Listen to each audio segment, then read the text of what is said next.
kuomba mimi kwenda pale najua ninachukua hii moto ya nini ya jeshi letu, no retreat no surrender.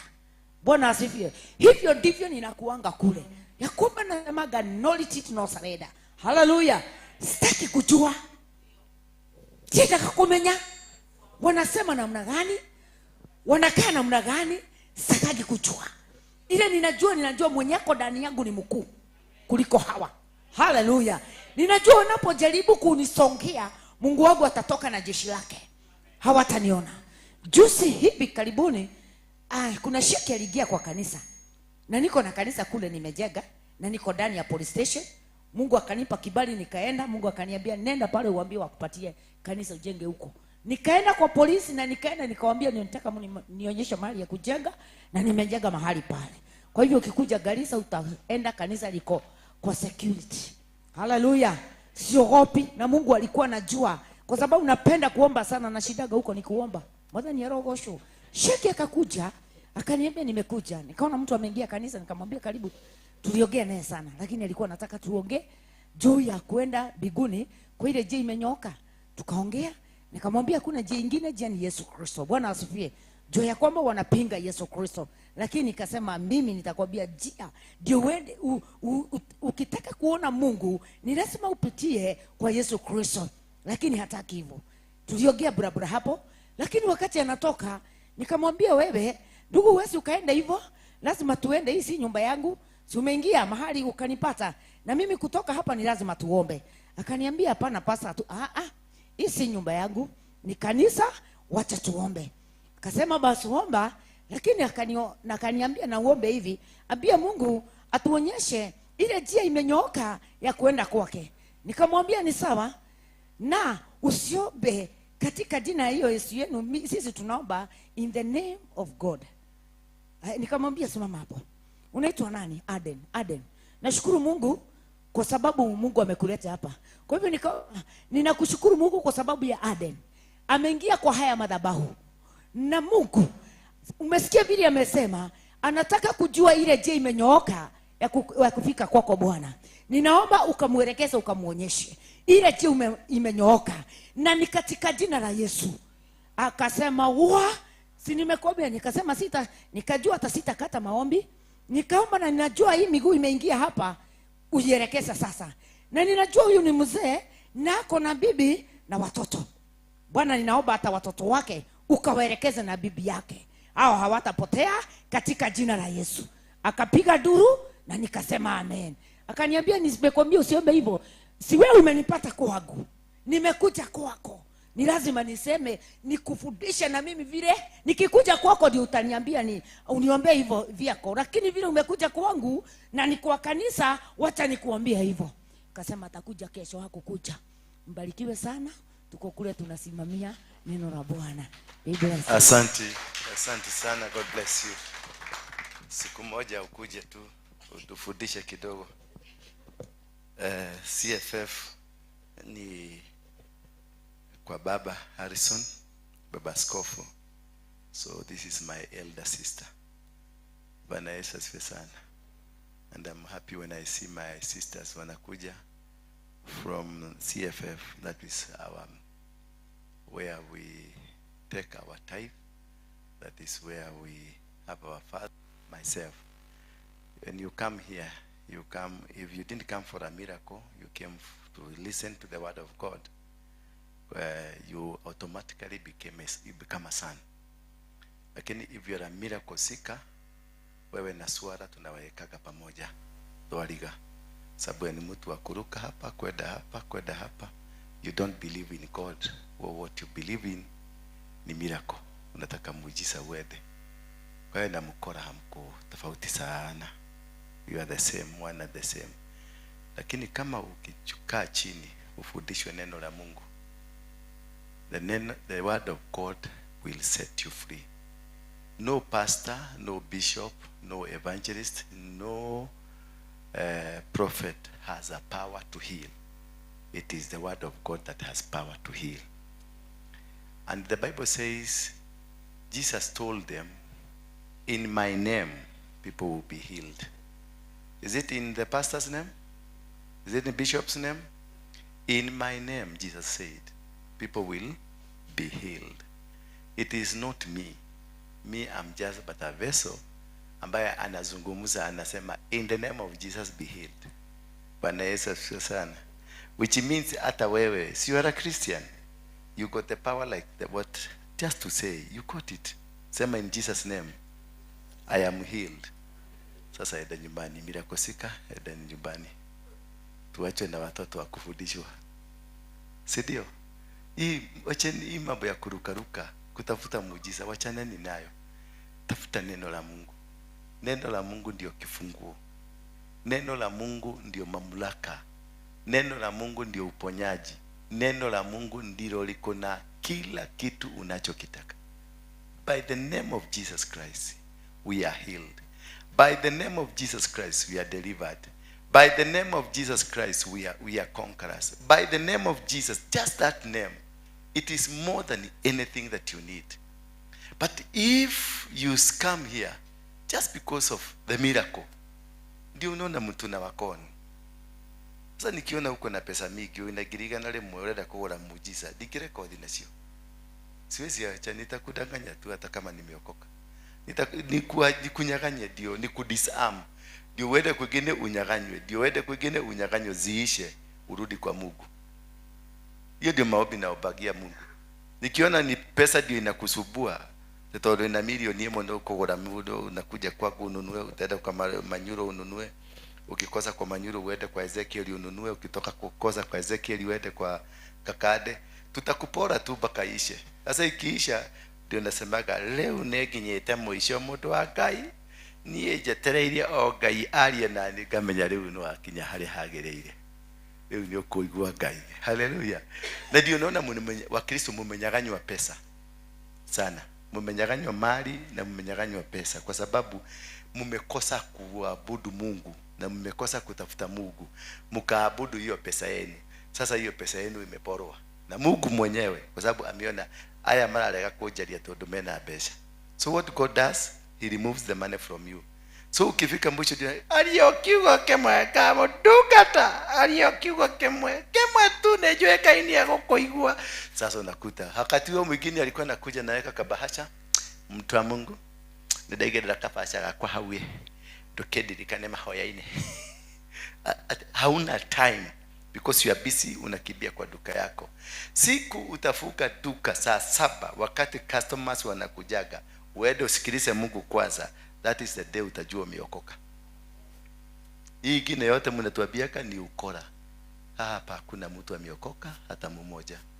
Hakuna mtu anaweza kufuga kazi yake wakati customer ndio wale wamepeka prime pale, na unaonjua ule customer wako nyuma anakujaga na milioni 2, na huyo mwingine anakujaga na 1500, na huyo mwingine anakujaga saa hiyo, na huyu mama amekuja na kuambia tutigithika nitatoka rajawa ile Kenya benyone customer niko tomata hivi yako. Saa hiyo najua haujaokoka. Bwana Yesu asifiwe sana. When you will suspend anything you are doing because of God, that is the day utajua umeokoka. Hata mimi saa hizi unataka kuniambia kukikuja huyo mama huyo ndiye hapo, si unaona huyo ameingia kwa mama mnono hivi mzuri, sasa aigie pale, na mimi najua tulikuwa tumiagana na yeye ataniletea milioni 3, na alikuwa ananiambia ana haraka kwa sababu anaenda na ndege ya saa 7, na mimi nimeanza kuhubiri saa 6:45, na saa 7 anafaa kuingia na atoke. Nitaendelea kuhubiri kweli? Ni lazima nitakata mahubiri, nitaita Karaja nikwambie simameni mfuge macho tuombe. Rima sheketa ya rabatonko taya risheke ando moseya karanja ramesekete ya nampatia microphone. Uende kwanza uchukue. Mimi pastor, I'll do that. Meaning sijaokoka vizuri. Ndio nakwambia kiokoko kiagu saizi niko 5%. I'm only 5%. My salvation. Tika wewe nejesha kunigana kwa igana. Mimi najua nyinyi mmeokoka 100, mnakaga kule biguni asubuhi ni kukuja. Uzuri kule hiyo njia ya kukuja ina matope. Mimi niko 5%. Hata na niko yokile ateo hoere we 5%. 5. Bado natafuta Mungu. Haleluya. I'm still looking for God. Maana huyu Mungu ukijaza kikombe yako ijaye, anaitaka kujaza vikombe vingine. Bwana Yesu asifiwe sana. So kikombe yako inakuwa 95% empty. Ndio aendelee kunijaza polepole na kunifundisha neno. Na ndio naona niko na haja ya kukaa chini nifundishwe. Lakini kama sasa wewe yako ni 99%, utakaa chini ufundishwe? Maana unajua Biblia? Si unajua Biblia? So unataka kufundishwa nini? Umepitia kwa Harrison, umetinia kwa Joe Kayo, umeenda kwa Joe Kakade, wote zote hizo mmepita. So do you need to sit down? You need a miracle. In the name of Jesus, you are healed. You are healed. You are healed. That is what you are looking for. Si ndio? Hii maneno mengine ya kuchida ukikaa chini kufundishwa ni iko na haja kweli? Mami, iko na haja kweli? Si nituguswe tuende?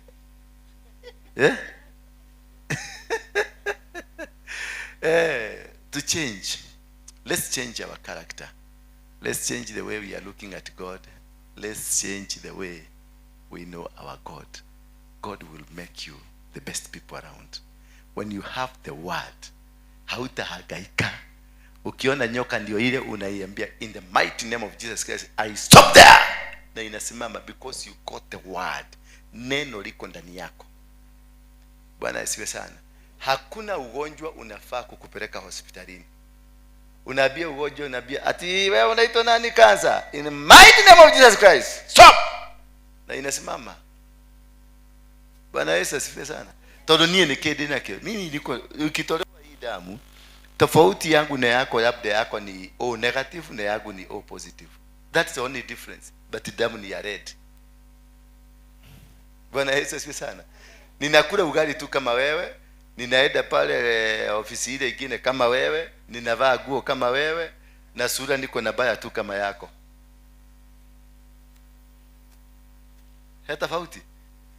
Na nikiwa ukawodha ndeka dega yako. Ni kwa nini umekuja kunifanya Mungu yako?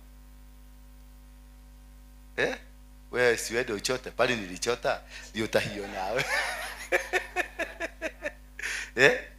Mungu ndiye anapatiana. Mbona amekunyima? Enda umuulize. Muulize ni kwa nini? Kwa sababu I am not a better person. I'm not a better human being than you. Bwana Yesu asifiwe sana. We are all equal before God. Mkitafuta Mungu hata mimi natafuta Mungu. Mkirepent hata mimi na repent. I'm not better than you. Mafuta ile niko nayo hata wewe uko na uwezo ya kubeba. Bwana Yesu asifiwe sana. Na inene kezi nikikuangalia uko na mafuta mingi hata kuniliko. Ni venye haujijui. Mimi nilikaa chini ya Harrison Nganga akanilea. Aliponilea katikati hapo kwa hiyo kichaka, tukatokelezea kichaka iko na mafuta, akaniambia chota ndio hii mafuta yako. Sasa wewe utaki kichaka, unataka kufuata rami. Na ndio kwa maana unakuja hapa nikuguze. Kwa sababu wewe hutaki kukanyaga matope, unataka rami. Ukikosa kana hapo ukisikia hapa kuna kitu unakimbia kwa nani? Kwa Ezekieli akuguze, akupatie hadi kachivu. Mpaka wengine nimeona wameweka hiyo hadi kachivu kwa matiti, na hii matiti ingine iko kama maji. Akienda kiongea na akiona ni kazi anaenda kutafuta kazi, anatoa kama maji. Ati ndio akiokea huyo mtu akakuashia akawa ni wewe tulikuwa tunataka. Hiyo ni uchawi. In the name of Christ, in the name of Jesus Christ. If you have something hapa, unaka kitaba umeweka hapa, na kwa kitaba ukiniona natoa haraka ati niguodoka wonega nyonega kiu gitagwo githito. Kiu nikyo githito. Githito tikamuti acha githito tietio thiutiro kahutie twikire muhuko. Nuona kanya mukabango gaka ati unyonaga ukaje ukahuti yoguo. Kiu nikyo gitaga githito. Nuona pesa icio cia kwikirite muhuko mamilioni macio igite account-ini ati ndungithi handu tondu wa pesa, ndungithi kanitha tondu ni rathukuma. Kiu nikyo tutaga githito. Bwana Yesu asifiwe sana. Kamuthuri kau gakuendete ati ndungigatiga gakwira tutirathi kanitha umuthe ukamugete kanitha tutirathi kanitha umuthe mugatinda hau gitanda-ini mukamaiganire maguru uguo. Kiu nikyo gitaga giri. Kiu nikyo tutaga ki githito. Gatumia kauona wagakua gaisha wagakua mweno ni wakwa wothe goka gakunyita uguo kariuka. Kiu nikyo tutaga ki githito. Githito tikire kia mundu mugo. Ona kaba kia mundu mugo tondu nikinyamura menya githito kiria gukoragwo nakio na ndui. Kiu ni kiuru tondu ndungirogokwa. Hallelujah. Ginyane igwera. Imagine. Imagine. Ukiimagine tu unaona kweli. Hii makosa yote Mkristo tumekosea tu hapo tu. Si unasikia huyu mama anasema, huyo mtu alikuja akasema, usiombe kwa hii jina. Kwa sababu ako na imani yake. Na hiyo ndio imani wanakulia. Awe anajua Mungu, awe hajui Mungu, awe anajua Kristo wako ama hajui, lakini imani yake iko juu. Sasa huyu mama amejenga kanisa ndani ya police station. Kwa nini? Police station ndio amulide. Lakini tukitoka huko je, anasema nimefichwa kwenye nini? Kwenye damu, ako ndani ya damu. Namba 2, niko chini ya mwamba juu yangu, Yesu nifiche, mwambie adui zangu, Yesu niko chini. Mbona ulienda kwa mwamba ya polisi? Mbona ulienda kwa mwamba ya polisi? So those are the small questions we ask, we as Christian. Bwana Yesu asifiwe sana. They have a belief, those people. Wamejenga misikiti mpaka Murang'a kule katikati. Na hawajaenda kujenga kwa polisi. Wameenda Nyeri, wamejenga misikiti, hawajaenda kwa polisi. Lakini sisi walituhusia uoga na tukanunua. Because our faith is not sufficient. Why? When nilianza kuifundishwa neno la Mungu, nimefundishwa kwa sababu ya shida ambazo nimepata. That is what led me to church. Wakati mimi nilisukumwa na mapolisi, nikasukumwa, nikatorokea kanisani, nikasema Mungu amenizungumzia. Si Mungu, ni polisi walinizungumzia. Mpaka nikaingia ndani ya kanisa, nikaenda nikatubu dhambi zangu. Sasa mimi nilipelekwa na shida. Lakini Muislamu alianza wakati alizaliwa, aliingizwa madrasa. Akaanza kufundishwa Mungu wao just from zero, from ground zero. Hakuna kitu kingine huyo mtu anajua Mungu yao. Hakuna kitu kingine. Hawa watu, mimi najua Quran vizuri, najua kuirecite kutoka kule nyuma mpaka, kwa sababu wakati niliokoka hiyo kiokoko yao walinipeleka kilazi. Hiyo ndio condition number 1. Nikaitwa Ibrahim Dora Waruinge, na kutoka hapo nikapelekwa msikiti wa Sakina. Kutoka hapo nikapelekwa Lamu. Pale tulikuwa tunakaa Osama bin Laden. Na kitu ya kwanza kufundishwa ni Quran. Kutoka sura ya kwanza mpaka sura ya mwisho nilifundishwa Quran yote. Nitakulisaitia hapa nikwambie yote venye inasema. Sasa niambie, Matthew chapter 1 line ya kwanza inasema namna gani? Verse 1 yako kalaini hapo kajuka, nasemaje? Mudo wagai ndiko bakorora thimu. Matthew kalaini ka mbere karauga atia? Matthew ifukulia mbele ya New Testament karaini kaka ka mbere. Karaini ka mbere tikorora thimu. Karaini ka mbere ka Matthew chapter 1 ni muhujia. Karaini ka mbere ka Matthew karaja. This is the genealogy of Jesus Christ, the man we are following. You don't know. Do it.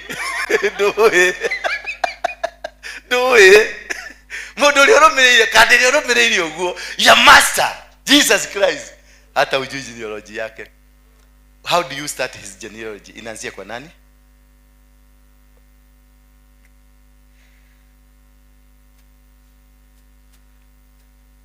Genealogy ya Jesus inaanza kwa Noah, kwa Shem, kwa Abraham, kwa Tera. Genealogy ya Jesus inaanza nani? Kwa Abraham. Yes. It starts from Abraham, then to Isaac, then to Jacob, then to Judah. From Judah inapanda hivyo. Bwana Yesu asifiwe sana. So if you don't know the story about your master, who are you following? Utashindanaje na Muislamu? Muislamu anajua Musa, anajua mpaka Isa bin Maryam, anajua alisaliwa wapi, anajua historia. Mimi hata Yesu nilimjulia kwa Islamu, sikumjulia kwa Kristo. Sababu they have deep, anamuita Isa bin Maariam, na wanasema is the greatest prophet of all. The greatest prophet of what? Of all. Lakini aroka kukuhadira kanitha kwaku na Muhammad, who is not the greatest prophet, is just a normal prophet. Lakini yeda saa hii hapa ije useme Muhammad umutusi, hata saa hizi mimi siwezi ongea vibaya, maana Israeli mzima itawaka moto kutukana Muhammad. Lakini ukitukana Allah kwao is not a big deal, lakini tukana Muhammad, because they know the development, the successes ambazo wako nazo, they are attached to a prophet. The Bible says, obey your prophets and you shall be what? You shall prosper. Your prosperity, your growth in life, it is grounded on your prophet. So wanajua whatever they have on earth, it is on Muhammad. Bwana Yesu asifiwe sana. And respect and obey your God, and you will do what? Yeah? And you do what? Be established. You will be established. The establishment, muthigi uria wakagero, muthigi ni Ngai. No guthie na mbere ku succeed, kutajirika, kukua na mali, it is your prophet. Now, who is your prophet?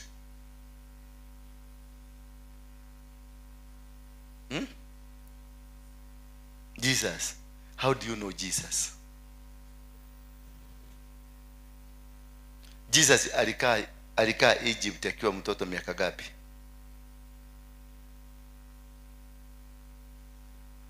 Alikaa Egypt akiwa mtoto miaka gapi? 12. Alikaa Egypt akiwa mtoto miaka gapi? Alikaa Egypt akiwa mtoto miaka gapi? 12. You see now, you are following somebody you don't know completely.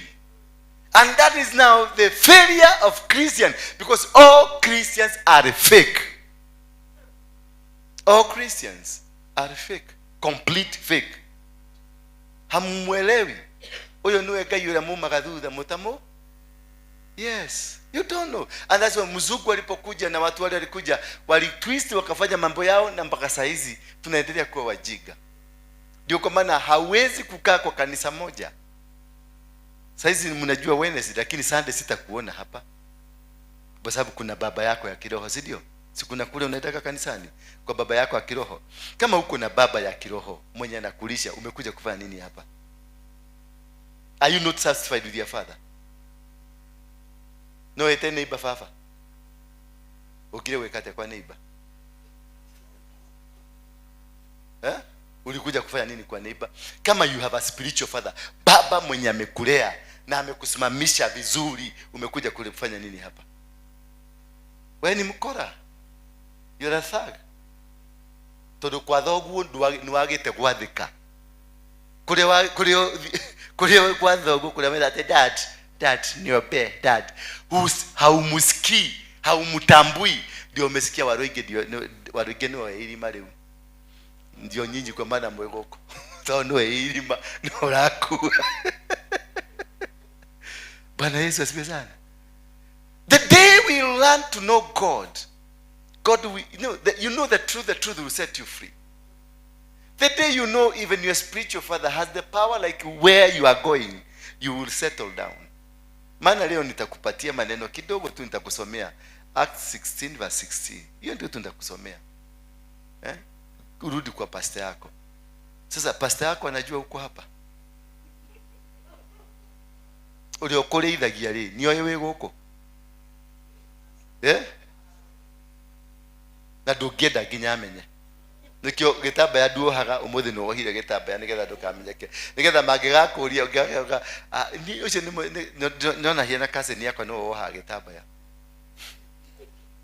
Tondu wi mukora ukire kwaria maheni, muthuri waku ni wewe guko. Kana mwirire wathi kuona mutumia uraciarire. Tondu ndungenda kumenyekana nginya ukire kanitha ka Waruinge. Tondu na riu woka na maheni, uikaritio hau ni maheni, urugamitio hau ni maheni, ucoke expect kule irio cia Ngai.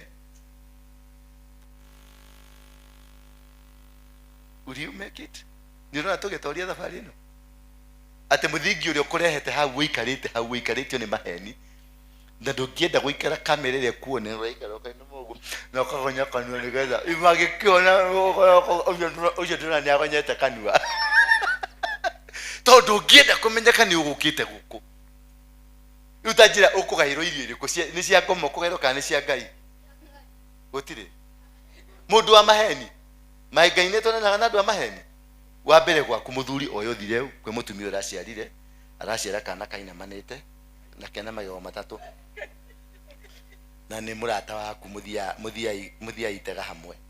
Number 2 werire muthuri waku ati watwara mundu thibitari na gutire mundu thibitari riu ri mahe iyo toni yo ground ira wena yo guko ya maheni ri Ngai ni wa maheni no wa maheni no munene wa maheni uguo uikaretio guko no uikaretio guko uikaretio guko uguo we murumiriri wao tuwe dirauga we ni for example dirahiana ukire guku ni uhenanitie mucie nema guti guku uikaine we tauni ukita gutwara mutumia thibitari kana uikaine ukita kuona murwaru kana utwarire murwaru handu niguo maheni ni mau uguo we guku na rutha rwao uguo wikarite guku nau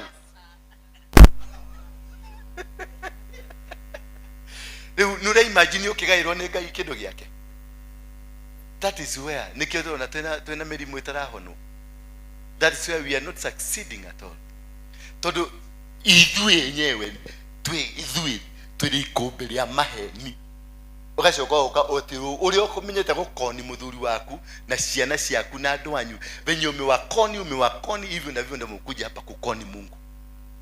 Yani muigananie mumeweka Mungu hapa mpaka mumemwekelea hapa, unamwangalia na kasaidi mira kagari hapa, unamwambia ninakuja kesho, umesikia? Nataka mira nataka kupona, umesikia? Nitakukujia na shilingi 10,000 unaigwa. That is what is happening in churches. We are all con men. It is only 2% of the people's population in the world that are worshiping the true God with the true hearts. The rest are mikora mitupu. Umeenda kanisa gani ngapi? No, ndukamakenera ndakorie. Tuendere kate. Uthiete kanitha cigana? Kuria uthiaga. Niko kungi uthiete. Na kukungi. Wewe. Mingi kama zafika 20. Kama 100 hivi. Na wewe umeenda kanisa ngapi? Ni 3. Na manabii wale umepigia ni wangapi? Kwa simu yako iko na manabii wangapi? Ukiangalia phone book za Wakristo, tuangalie inaanza na apostle, ni apostle utaona apostle inakuja bishop, inakuja pastor, prophet, alafu inakuja reverend, kama ma reverend 18, ma pastor 18, ma prophet 18, ma archbishop wote wako hapo, na ma apostle wote wako hapo. What are they for? Kama wewe si mkora, what are they for? What are they for? Kama wewe si mkora kabisa mzuri, ni yake yashio.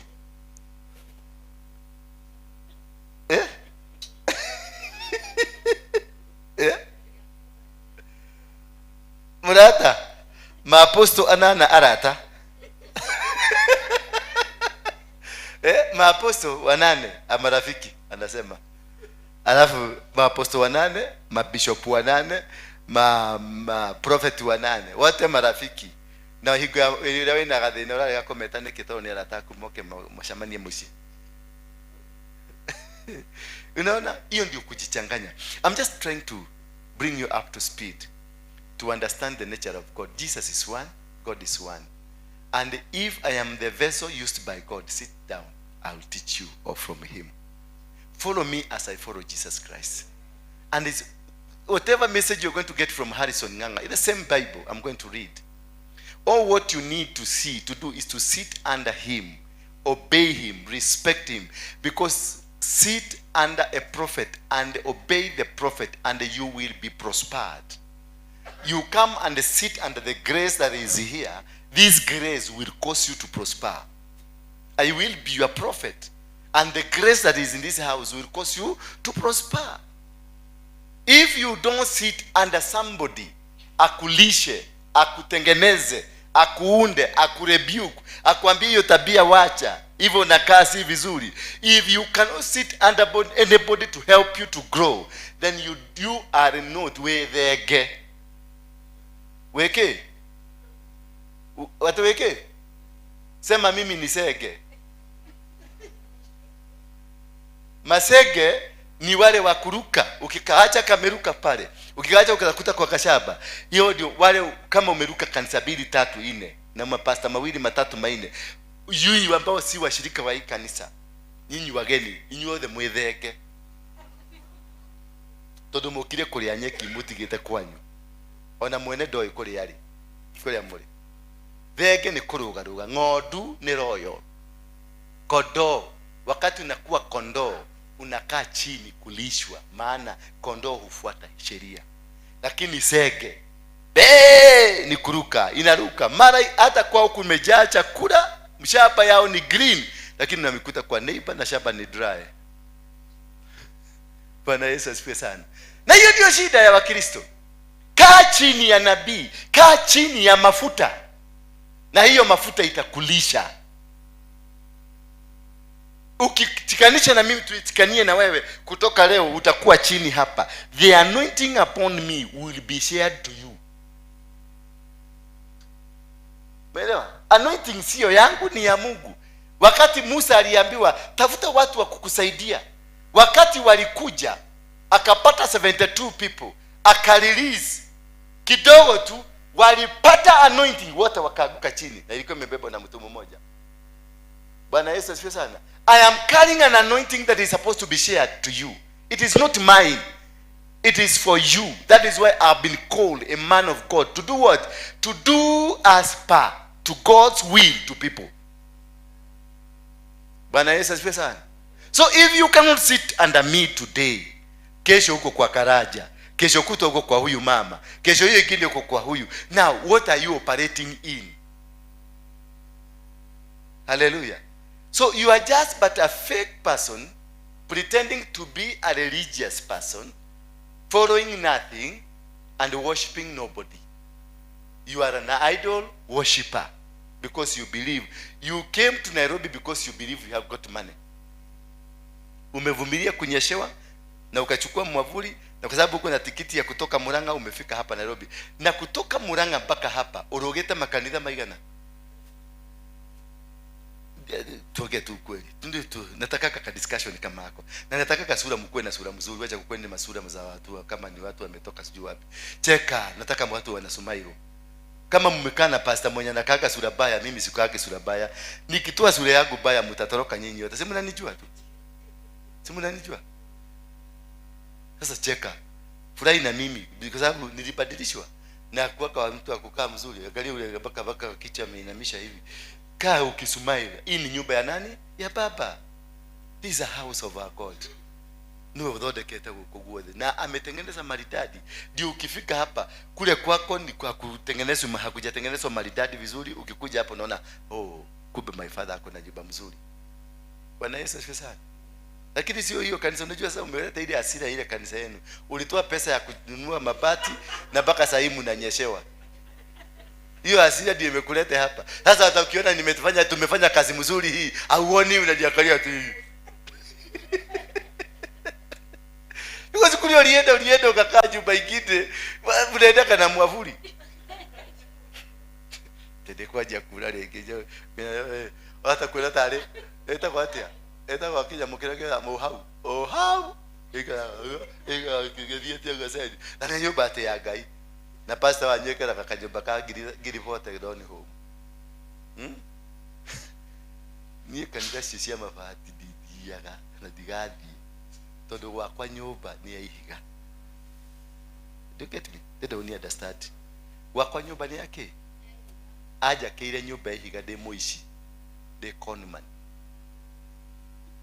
dodo dale koni mani na bareko dale moisi na bareko utiri mundu moisi utiri mwetuaga to meisi mutigeia kokera utiri mundu geia Kenya no kokera no ori moisi na deke mundu kiuru mwahoya ire gekwege kerega gukua ngai aja kire nyumba ndejera ngethi goitwo bahekoro aja kire nyumba ndejera ngethi goitwo ri murenda kunjira riu kumwakira kinyumba kia mabati bahekoro ni ndiraikara kinyumba kia mabati gwakwa gutire gite gia plastic mo expectaga ure warehire iteiri ari ndamuria sikunje na ibige hare acionage oro hau iria si hare iria sitigikarira goko kabado marugame nginya turikie service no matigaikarira tondu gwakwa gutire gite gia plastic ndigikira wega gukira ngai wakwa nova no ciru niguo korora ndiramwira mwenaguo muikaraga maisha mega muikaraga maundu mega ngai wako ikara kiratathini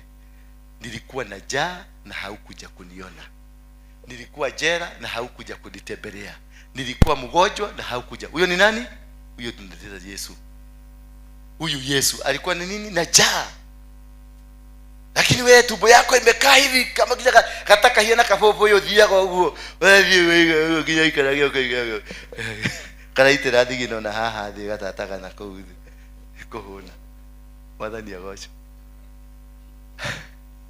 pastor wakati mwega huyu pastor si mzuri huyu mama na shida nikikide hile goko leo giki nikyo kihujio tondu etereire baba nasema unaenda kubarikiwa unaenda kuinuliwa unaenda kubadilishwa maisha unabadilishwa aje na nani na wewe mkora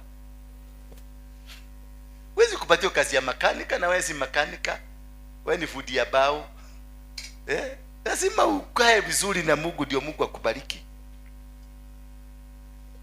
ati naona title ninaona logo buku ya gari ikiteremuka ninaona gari inakuja Pajero ndio hiyo inakuja uko na amen yakule umekutana na nani kwa barabara amesema amepoteza gari yake ndio uone gari ni wapi umekutana na mtu amepoteza gari ama umepata gari imeabadoniwa kwa barabara ati nimeona gari ndio gari iko na muidi na muidi hajui hiyo Yesu yako akumopasa na kugojea na pesa ameabudu ng'ombe yake na imemletea magari huko wewe unaabudu Mungu unaenda biguni no thiria gukombere ucio hoyaga ngoma ucio kahia wewe uthima tuine no thiria kuhegia kuria ngai munene ni tiria ngai munene tiria ngai wa magegania ngai wikaga ngai ucio uria ina magirira ng'ombe na ndakithaga ni ng'ombe anainamia ng'ombe muidi si ndio na sinaenda kutafuta kazi kwake unawezaje kukula pesa ambayo imetokana na madhabahu ya shetani ndio uragio muidi anaabudu nani tuseme sivyo mnajua nyinyi wa Kristo anaabudu sanamu muidi anaabudu miungu ya kwao ambao ni sanamu Bwana Yesu asifiwe sana la wewe unaabudu Mungu na Yesu na wewe mpaka huko na tikiti ya kwenda biguni uko kwa mfuko hata karibu izeeke wewe ambao unaenda biguni unakula vitu vya mtu ambaye haendi biguni anaabudu shetani what is the connection when wale ido siena dhahu wale hiyo sina migiro cia muhede nani hapa amevaa nguo ya Mkristo nipatie mtu mmoja amevaa nguo ya Mkristo hapa nipatie mtu mmoja mwenye ambaye tukiaziwa na pastor wetu hapa tuambie kama umevaa nguo ya Mkristo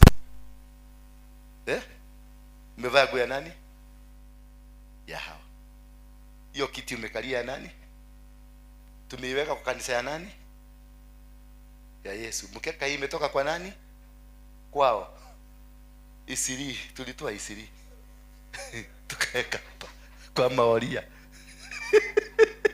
hii nguo imetoka Isiri kwa Maoria na mimi naenda biguni yeye atachomeka sasa yeye ataenda kuchomeka na mimi niende biguni na nimebeba vitu zao nimebeba miungu yao niende nitaendaje kwa Mungu na Mungu ya wengine atutaitakasa kotatakasa hakiri ciaku cithondeke ciaku unatakasa indo ciene niki takasa akili yako unaenda kutakasa kitu ya wenyewe kwa nini na uko na akili takasa akili tengeneza kitu yako mzuri kuliko hiyo kwa sababu wewe ndio uko na Mungu Kwani wao walijuaje? Walitumia nini kujua? Na wewe wao si wa Mungu, wewe ndio wa Mungu, wao ni wa shetani. Walijuaje? Kwani shetani yako na akili mingi kutuliko? Shetani yako na akili mingi kuliko. Aturadi kutakasa guero, atari itakase itoke roho ya Uislamu, ndio sasa tukue nini? Mbona akapatia Uislamu akili akakunyima? Na mbona usitakase akili yako? Kwa sababu ni mikono na akili ndio imetengeneza. Si mikono imeshona nguo na akili. Si utakase mikono yako? Kama una uwezo wa kutakasa nguo, si utakase mikono? Takasa mikono, utakase akili na macho ione. Ubadilike. Bwana Yesu asifiwe sana. Hapo ukiweza kutoka kwa hiyo, tuweze sisi yote tutoke kwa hiyo ujinga.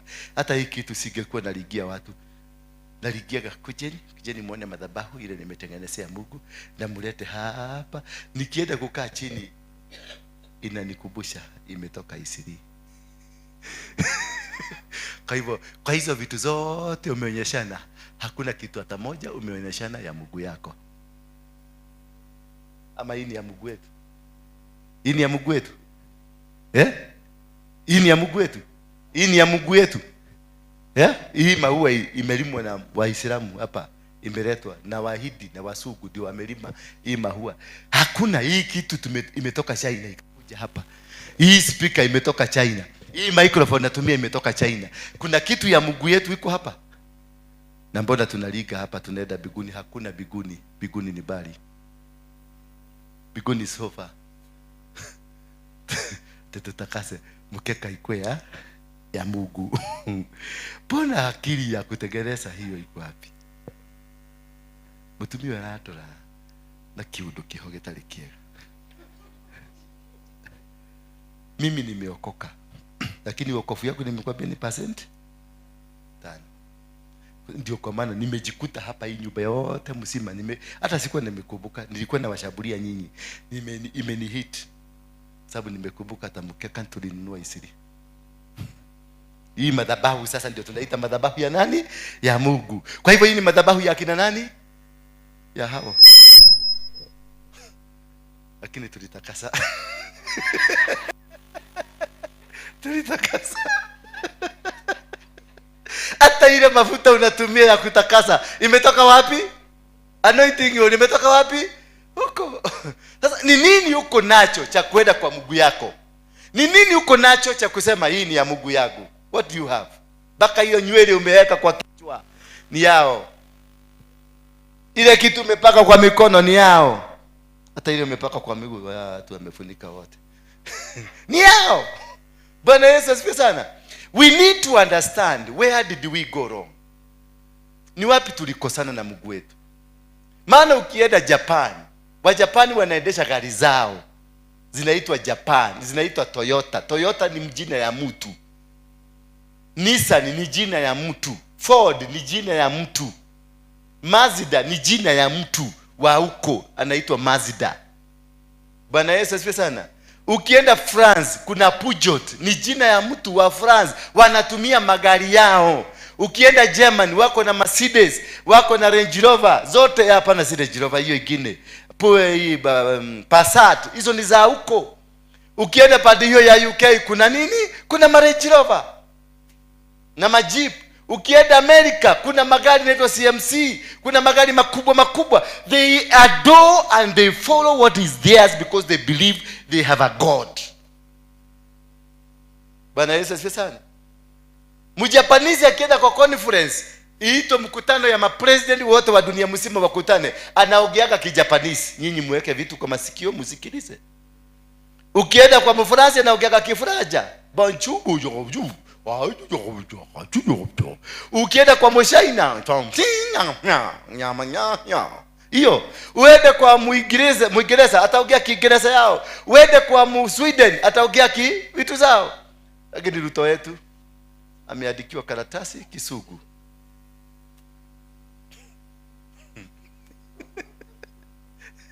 Taongea nini?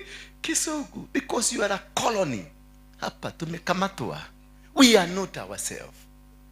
And until you understand who you are, you will be able to know your God. You can never know your God if you are a slave. Slaves are owners of the masters. We are all slaves, and we need to emancipate ourselves from mental slavery. And none but ourselves can free our mind. None but ourselves can free your mind. When Jesus was teaching, he taught in Amharic language. Bwana Yesu asifiwe sana. He taught in Amharic language. He lived within the conditions za kwao. Now here, you are a slave of your life. You don't understand yourself. Na hiyo ndio nataka nikufundishe. What causes you to become a slave? What causes you never to understand yourself? Juzi, on last year November, niliwaambia a king of England will come to Kenya. Last year, I prophesied. Nikamwambia a king of England will come to Kenya. By then, it was a queen. Na watu wakaingia kwa nini, wakanishambulia. Wakaniambia roho ya mokeke haijanitoka. Walinitusi kwa social media kabisa vizuri. Watu karibu 800 kunitusi. Wakaniambia sina akili mzuri, bado niko na umogeke iko hapa miki. Lakini mimi niliwaambia a king of England atakuja Kenya, na akikuja Kenya atakuja kuhakisha moto ile ilizimwa. Amekuja ama hakukuja? Alihakisha moto kama hakuhakisha? Did you see it? Najua nyinyi mnapenda sana kuadoo mtu, lakini mimi nilitaka kuobserve huyu mzee amekuja kufanya nini. Nilienda step by step. Kitu ya kwanza alipokuja hakuingia State House. Hakuingia kwanza State House. Aliingia State House the following day. Mahali pa kwanza aliingia, alienda Uhuru Garden, mahali walipatiana power, akaenda kuireclaim. Mahali pale Uhuru Garden kuna tumusea tumechogwa, tumeinua bendera hivi. Hapo ndio Sir Evelyn Baring alipatiana constitution ya Kenya, na akasema Kenyatta amekuwa prime minister. Na hapo ndio the Union flag, Union Jack flag ikateremshwa, ikapandishwa ya Kenya. At the same time watu wengine walikuwa pale Karoleni Social Hall, pale imejengwa hapo City Stadium. Hapo ndio nao walikuwa wana celebrate Monyao akipandisha bendera ya Kenya wapi? Mount Kenya. Bwana Yesu asifiwe sana. Wakapulisa Karubeta huko. All those places. Huyu mzee alikuja na alipitia where they lost the game. Alirudia hapo. Alianzia pale Uhuru Garden, na Uhuru kwa sababu ni wa hiyo madhabahu ndiye alitengeneza Uhuru Garden. Na watu wakaulizana, anatengeneza of what value is it? To us about tumefungwa macho, we never saw the value, but to them they were preparing of the coming of the inauguration.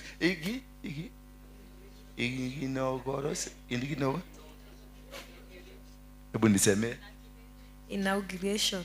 Hivyo sasa hiyo. Now when he came, hata Ruto alisema haina maana. Of course economically to us it got no meaning, but that was an altar that was being built for them to come and recapture the country. They have recaptured the country. Bwana Yesu asifiwe sana. Huyo mzee walishida huko na Ruto wagedhoida. Anaenda na nile jeshi limevaa royal. Alafu mwisho yeye na Ruto wakaenda mpaka pale wakapata kanyugu, wakaakisha moto. Kuakisha moto ni kusema nini? Aliakisha moto hata sasa inawaka. Hata sasa enda angalia kwa YouTube yako utaona akaakisha moto ikawaka. Alipomaliza hapo ndio aliingia State House, maana State House ndio ilikuwa kama ile ya Sakaja. Inaitwa nini? County Government Office. Alikuwa State House ilikuwa inaongozwa na mtu anaitwa Governor Sir Evelyn Baring. He was a governor. Na hapo ndio walijenga ile nyumba kubwa ya Freemason ya kuabudu shetani, ndio hiyo State House. Na ndio naona Ruto amechanganyikiwa mpaka amekuwa mzee mara 800. Aliingia huko akiwa kijana, leo kahia na gadhurira radio. Nageria wekera gija toka uda to hitha nyama, to hitha mahedi, matirahitheka. huko ni moto. Akiwa Karen, ukiangalia huyu Ruto wa hapa na Ruto wa Karen, ni gani lile? Ruto wa Karen, huyu alikuwa na moto. Alikuwa anasema alituuzia wheelbarrow moja Kenya mzima tukanunua. Sasa mwambie akuuzie, si wheelbarrow, hata karamu saa hii. Muone kama mtampiga. Kila mtu anaenda kuongea anasema huyo nake ni Kiarabu. Kwa sababu ameingia kwa territory ya wenyewe, imemkamata. He's under arrest. Mumuombe. Kuna mshale alirushiwa na hiyo mshale sioni akiepuka. Amerushiwa mshale. Si mshale physical, in the spirit. Kuna kitu wamemrushia na toboi. Msipomwombea, maana alipofika huko hata maombi ilipunguka. Akaanza kuleta mapasta wa kulipo wa kuomba. Si uliona wale walihagokana pale Jawa Stadium? Mazeruba bero. Hao ni mapasta wa kulipwa.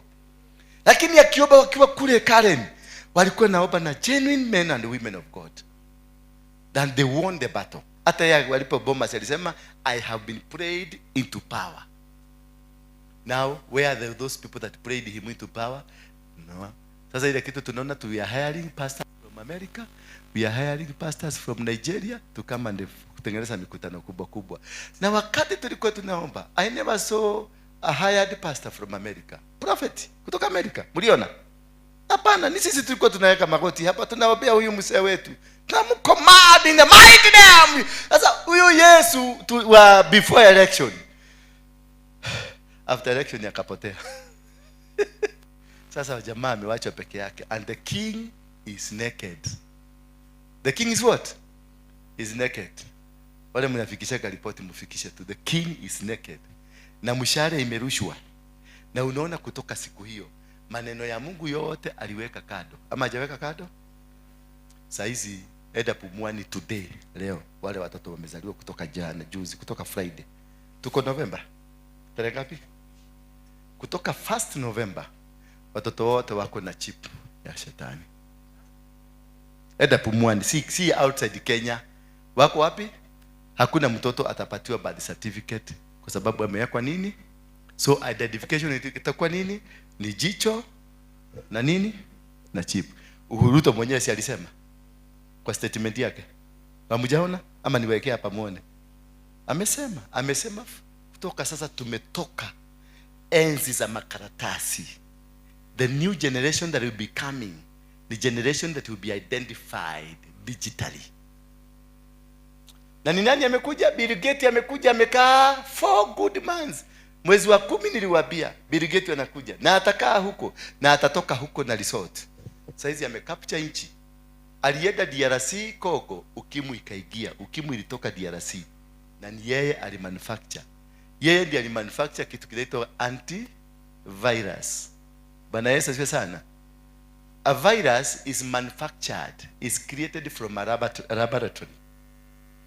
The first virus kabla ikuwe HIV ilikuwa inaitwa Vizina, ambayo ilitumika na jeshi la Ujerumani wakati wa Second World War. Hiyo technology ikanunuliwa, ikapelekwa, ikatengeneza kitu kinaitwa HIV. Because for them it's about the reduction of the population of worthless people. And the worthless people ni akina nani? Ni nyinyi. Na ndio kwa maana nimekuuliza kama uko na kitu yako hapa, hakuna inyaika kadimo radora na kwa negetho dio kama ni ule arugia hujagia. No. Bwana Yesu asifiwe sana. Kwa sababu hiyo ndio inaitango madhabahu. And madhabahu ndio ina control. Wacha tusome kitabu hapa. Inaitwa Acts, Matendo ya Mitume 16 mstari wa 16 na kuendelea. Once when we were going to the place of prayer, we were met by a female slave who had a spirit by which she predicted the future. Hallelujah. They met a female woman ambaye alikuwa na power ya kupredict the future. Na alikuwa na nini? Spirit by which she predicted the future. She earned a great deal of money. So whoever that predicts, prophesies to you is not necessarily from God. Anybody. Mimi nilienda kwa muganga, kwa kimama kinaitwa kanini. Kimuganga kinakuaga hapa Matu. na kilinigaga na kilinifanyia mambo mengine. Nikatoa kukubiri mmoja mweusi na mmoja wa black. Kilinitabilia, kilinipeleka mpaka kwa nyumba, kikaleta kioo hivi, akaweka kioo hivi, akanionyesha, si ni nyumba yako, si ni sitting room wetu, akaniambia twende kitchen. Tukaingia kitchen, akanionyesha kweli ni yeye. Nikaingia kwa bedroom, nikaona mpaka venye nilikuwa sijui kutandika kitanda vizuri. Sisi ni wale watu wa kufanya blanketi hivi na hivi na hivi, na unanyorosa na unalala. Bwana Yesu asifiwe sana. She predicted to me. So me prophesying to your life does not mean I am from God. And this is the failure of Christians, that we are unable to understand to who are we supposed to get prophetic words from, and how do we discern the right people and the wrong people. And this can only happen if you understand the word of God. And by understanding the word of God is becoming a son to be taught by a father. If you don't have a father, it means you are not a son. And if you have another father somewhere, you are a crooked son. When mkora, wale tulikuwa tunatoroka tutakula kwa wenyewe, kule kwa wenyewe kuna pika kwa chakula mzuri kuliko kwetu. Sasa unaenda unanyemelea, unakula, alafu unatoroka. Mama unajifanya umeenda kutembea, unakaa tu mpaka wakati chakula itaiva. Huyu alikuwa anafanya hivyo. Bwana Yesu asifiwe sana. So until you are able to know that you have a spiritual father and you become a son, when you become a son, you become part of the family to be taught the principles and the understandings of the family. So that from there you have a background and a foundation that creates you. Look at, once when we were going to the place of prayer, they were going. Paulo na Sila, they were going to the place of what? Of prayer. And then, after that, we were met. When they were going, they were met by a woman a female slave who had a spirit. So when you have a spirit that is demonic, you are a slave. You are not a mtu ambaye ako huru. You are a slave. The slave who had a spirit by which she predicted the future. Whether you are predicting the future or saying anything about the future, and it's not coming from you, it's coming from the devil, you are a slave. Hallelujah. Which she predicted the future. She earned a great deal of money for her owners by fortune tellings. Hello? By who? By he earned for what? So when you are not of God, you are of something else. You are a slave of a group or a slave of an individual to where they benefit you from. Na hapo ndio sasa tunapotezea makinya. Maana sisi yote tumejiangalia hapa, all of us we are fake. Tumekubaliana hivyo. From what you are wearing mpaka hiyo lugha mimi naongea, siongei Kikuyu. Maana I am a fake character here. Yes. Ndiye lugha ya nene kinato yuko kutulege kwa. Mbona nisiongea Kiswahili? Sisi zote ni Waswahili, tunajua Kiswahili. Mbona lakini naongea Kisugu? Na Kisugu mnasema huyo pastor akiongea na Kisugu neno linaniigiaga. Because I am a slave, you are a slave. Na gobo sigua language yake ya gobo. Ndio naongea Kisugu, najaribu kuongea English, inaitwa kwa Queen's English. Lakini that is stupidity in my head. I have a language, and through my language God gave me, spoke to me through my language. God communicates to me through my language. He gave me this country, he gave me this wealth, he gave me everything. Ile mambo yote niko nayo hapa duniani ya Kenya, yeye ndiye alisema nikae Kenya, na akanipatia lugha ya Mkikuyu, na akanifanya Mkikuyu, na akanipatia sura nyeusi kama makaa, kwa sababu na akaniambia unafanana na mimi, kwa hivyo Mungu ni black. Ama nafanana na nani? Yes, kwa hivyo Mungu ni nani? Ni black kama mimi. Lakini sasa nimeruka kwake, nimemtoka, nimeenda kuongea lugha ya mtu wa white kwa sababu ninaona anafanana yule, mimi ni mfano ya hiyo. Because I am a slave. The moment you are a slave, you cannot make proper decisions of your life. You cannot be able to succeed.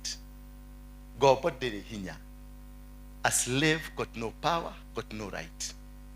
This woman was making money. This woman was making huge money. For who? For her owners.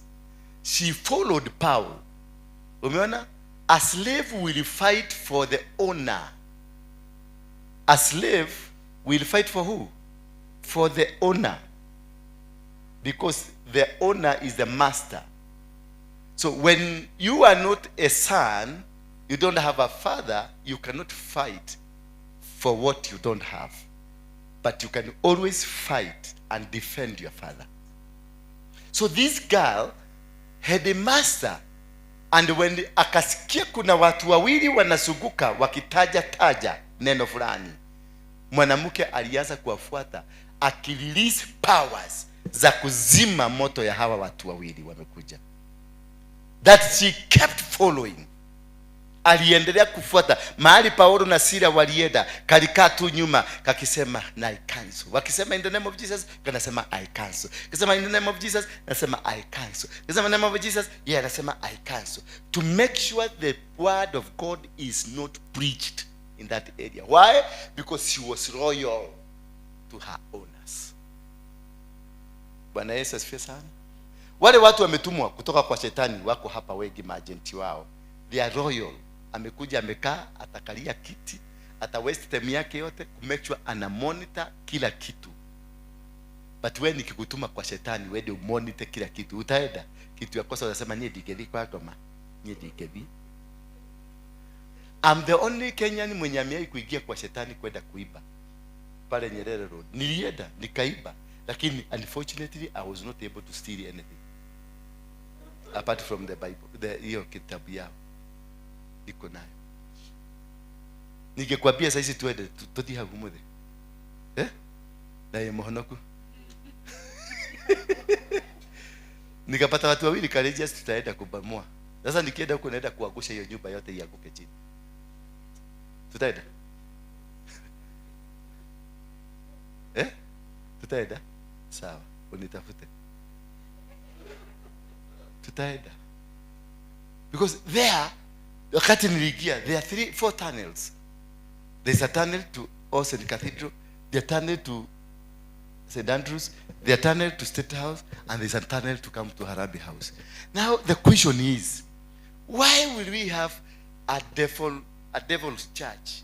Then we have a tunnel to the government institutions and to the main church institutions. The tunnel. Yenye napita gani? Bwana Yesu asifiwe sana. Why? Because she followed Paul and the rest of us shouting, these men are servants of the Most High. Kumbe, they know. The other side, they know who we are. But do you know? Karaja unaweza kujua huyu ni devil worshiper. Lakini yeye amekuja kijua tumekuja kumalizia Karaja. Na anakaa hapo na anafanya kila kitu. Yeye anajua. Yeye anasema hallelujah. Preach!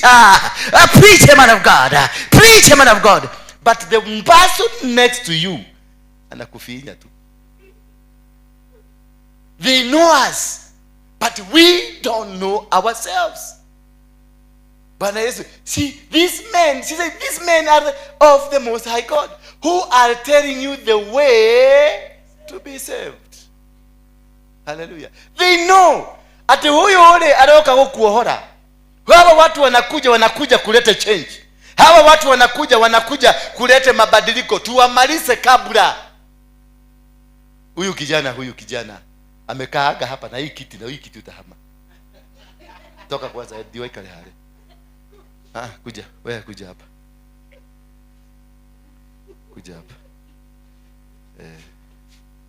Huyu kijana nikiingia pale alikuwaga mganga. Nikiingia pale unakuwaga mpaka amefungua ile kitabu nitahubiri. Huyu. Si ndio? Yeah. Nikitoka pale ile kitabu nitahubiri alikuwaga nayo. Na ile maneno nitasema alikuwaga ameandika kwa kitabu. Yeye ni mganga, mimi ni nani? Ni pastor. Na tulikaa na yeye siku nyingi kabla Mungu alinionyesha kabla sijamshika. Huyo. So how many of you are here? How many of you are here because of that? Na sisi hapa tunaendelea kusema amen, amen, amen. Na kauka na sauti kabisa ndio hako kabisa. Bwana asifiwe sana. So this is caused. Yule ambaye alikuwa ndani yake si yeye, ni guka. Ndiye alikuwa gamugaka. Akakuja akaingia ndani yake. Na guka akamwambia enda kwa hiyo kanisa nitakutumia. Yeye ajui, yeye alitumwa. Akakuja hapa. Kazi yake alikuwa ananirushia mishare. Yeye hajui. Baka wakati Mungu alinisaidia akanipatia ufunuo, nikakamata yeye. Nilipokamata yeye akasema yote. Bwana Yesu asifiwe sana. Lakini wao wanatujua, lakini sisi wa Kristo hatuwajui. Ni kwa nini? Because we are fatherless. Hatuna misingi ya imani. Hatuna maelekezo. Maana through your father, God will disseminate authorities that will be able to you to understand what God has in store for you. He used, and these are gifts in the Bible. Some are given, become prophets. Some are the what? Apostles. Some are the pastors. Some are teachers. This is given from God, so that once it comes, it will help a teacher to teach you the word, to be able to understand. Ukiona huyu mama amekaa hivi, ameshikanisha hivi, kuna reason. I don't mean kuna reason. Ni example natumia. Hebu shikanisha mikono hivi. Ukiona mama amekaa hivi, mwalimu atakufundisha kuna njia wachawi wanatumia kufunga. Bwana Yesu asifiwe sana. Wakati unakuta mtu atakaa hapa, wakati na ubini anaanza kufungua, utaona ameshikanisha miguu hivi ama ameshikanisha hivi, amefuga. So this you need to understand from a teacher, not from a prophet, not from an evangelist. Evangelist yako yakwambia watu watachomeka, mtachomeka kama hautageukia Mungu, mtachomeka. Yeye ni kukuhusia uoga. Kazi ya mwinjilisti ni uoga na kuhusia, ndio urudi kwa Mungu. Ukirudi kwa Mungu unakutana na mwalimu ndio huyu, anakukalisha chini, anaanza kufundisha metaratara yote ya kanisa. From there now you grow. You must grow spiritually for you to be able to understand. And you cannot grow from the trees. You grow from those that know the word. The word is transferable. God uses me and uses you to teach this girl, to change her, kumufanya abadilike. Bwana Yesu asifiwe. She kept this up for many days. Umeona? Paulo walikuwa naye, but hawakujua. They had come from prayers of 40 nights and 40 days. But this woman kept following them for many days, without knowing. Ati kuna nikia tono magerera. Na imetoka kwa maombi. Lakini she kept following them because they are more advanced. Wachawi na warogi, they are more advanced in the things of spirit. Because yeye anakuroga ukiwa Kisii, na anako hapa Nairobi, na anakuroga na anafuga kasi yako. Na huko yeye yako Kisii na wewe uko hapa na anafuga kasi yako. Wewe lazima uingie kwa ofisi ya pastor ndio ufunguliwe. Utaona nete na apostle duraigwa tawo hokete. No le okorogete urajira eko egethi. Na wewe dadire kwa pastor, wewe no kuona ugire nimefunga hiyo duka na imefanyika. Wewe no ukinoginya woke, lazima uonane na apostle ndio ujue kweli umeopewa. Ngo hiyo culture nimemaliza. Kama utaamini kwenda. Kuturadi muhutagia moko inyuothe. Tondu kanitha nituko twina andu makiri ni maroka ari. Mugeka ate. Niguo mugathama muthi mugwendegerio gachivu, sitauza kachivu, sitakuzia maji. Ni tukae ngumu, tukae kama mawe. Bwana amekubariki na amekufungua, tosha. Inaenda hivyo. Nawaambia inueni mikono yenu juu, mumebarikiwa, mumefunguliwa, imetosha. It is enough. We need to practice this word of God more than them. Unaona huyu mama anawafuata for many days. She was in a mission. Bwana Yesu asi. Zimena wako hapa wananifuata, wamenifuata mpaka gijakani anekakonyirwo. Gijakani anekakonyirwo. She kept this up for many days. Finally, Paul became annoyed. Paul, see at alidesign. Nikura karara kari nikuda ni ahonoku na maradhi maria thingu no muhikinya mama ugo kucia aliangalia kaona tutambio tunaendaka na huyu mwanamke, lakini si about the si kujua alijua. He never designed. Todo alikasirika. Ndivyo Biblia inasema, si ndio? He was annoyed. Si kudizani. Si kudizani. Kwa hivyo hata yeye kajamaa kamama kalikuwa above kidogo, kalikuwa juu kidogo. Una imagine modo nedu kata ya gai na bado kanamfuata, badala ya kudizani ajue ni kashetani, alikasirika. Na shetani alikuwa anataka akasirike. Finally Paul became annoyed that he turned around and said to the spirit, in the name of Jesus Christ I command you to come out of her.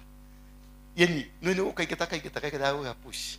Si ati alikuwa nakaobea ukweli, because hakuwa medicine. Sasa alifikiria ni umaraya. Yachirie kama mdomo kaka ni kama umaraya. Nikiona gari ofisi mukemfuata muno waigira ofisi ukona hali mudola kwa kwehura hurithia hau kana mudoka. Apostle, nilikuwa nataka kuchukua hii kitabu. How are you? Bwana asifiwe.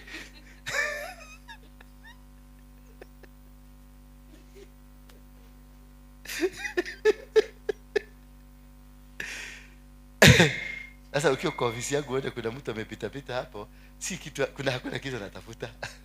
Ni kuangalia kama uko na hiyo spirit. Ako na detecting machines za kudetect, kujua kana ni mumaraya.